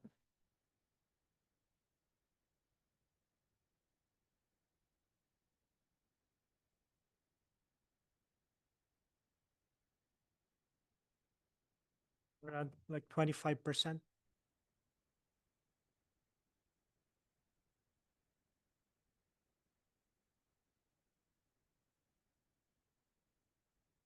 Thank you. Councilmember McLean. Thank you, Mayor.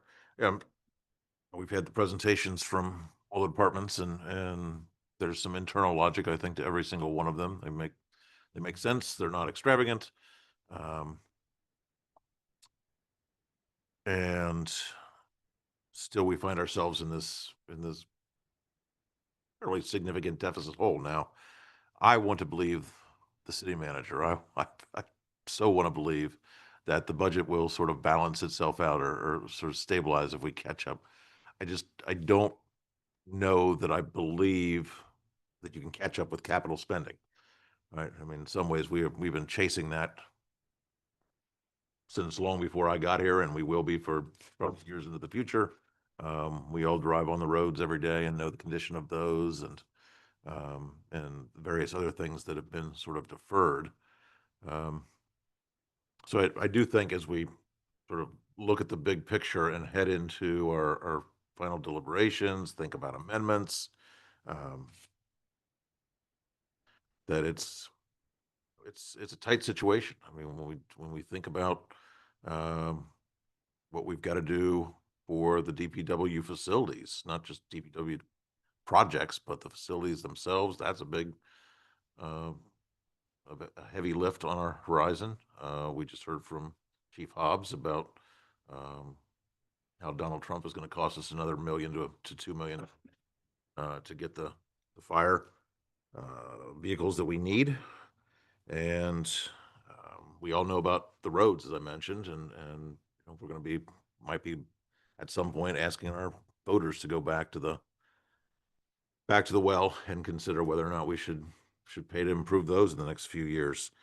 So I do think that part of the context of our deliberations over the next couple of weeks should be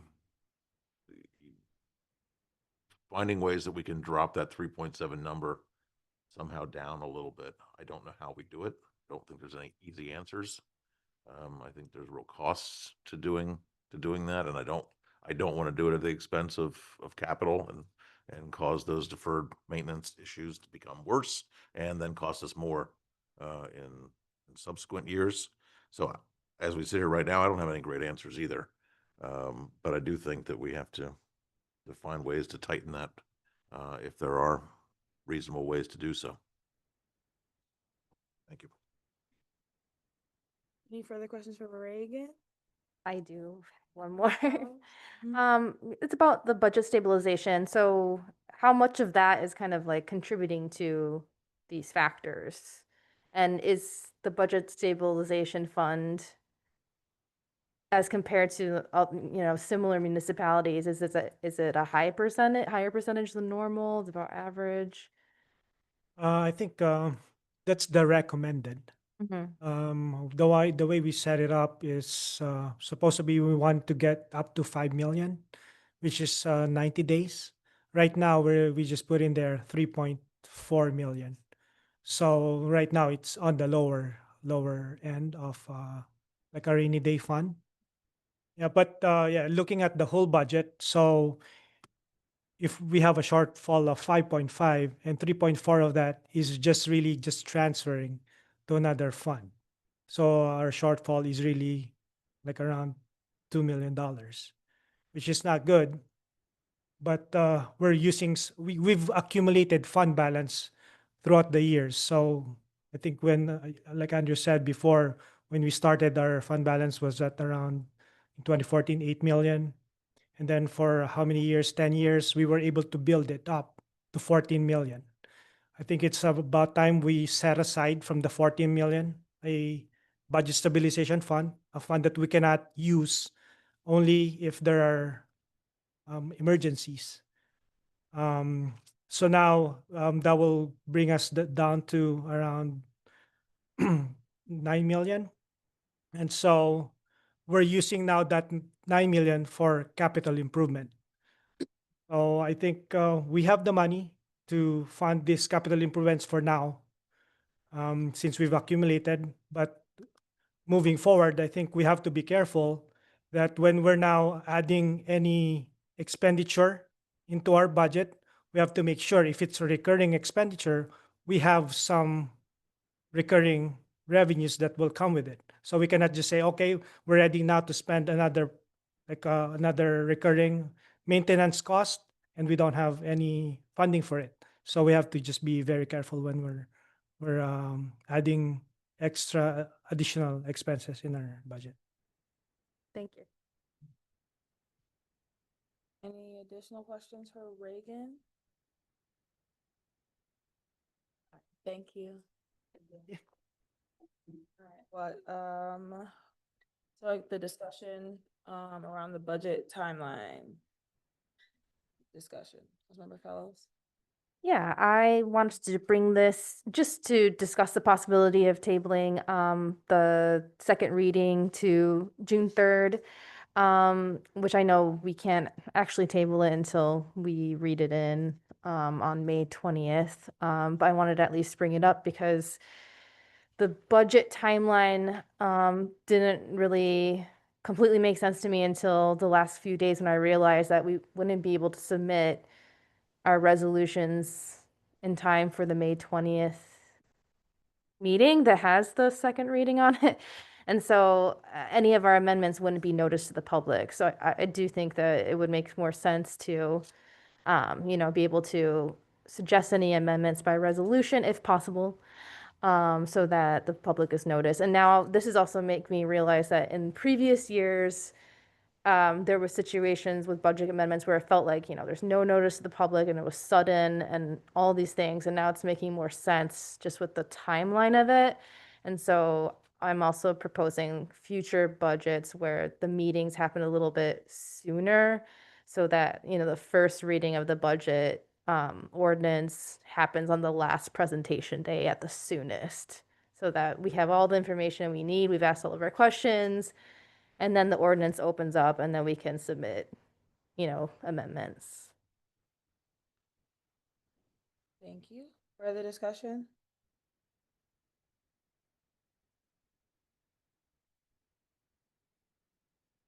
Mayor Pro Tem? I had actually thought that we had done that this year, in terms of having another meeting cycle between the first reading and the last reading. That was my recollection of it. When this meeting tonight was inserted in there, my understanding was it wasn't just a special meeting in between those two things. It was an actual, a full month between those two things for that exact reason. But so I agree with that, doing that in the future, having longer term, because I think we did discuss whether the second reading had to be the next consecutive meeting or if that could be spaced out. But that just means we move everything up 2 weeks earlier in the presentation.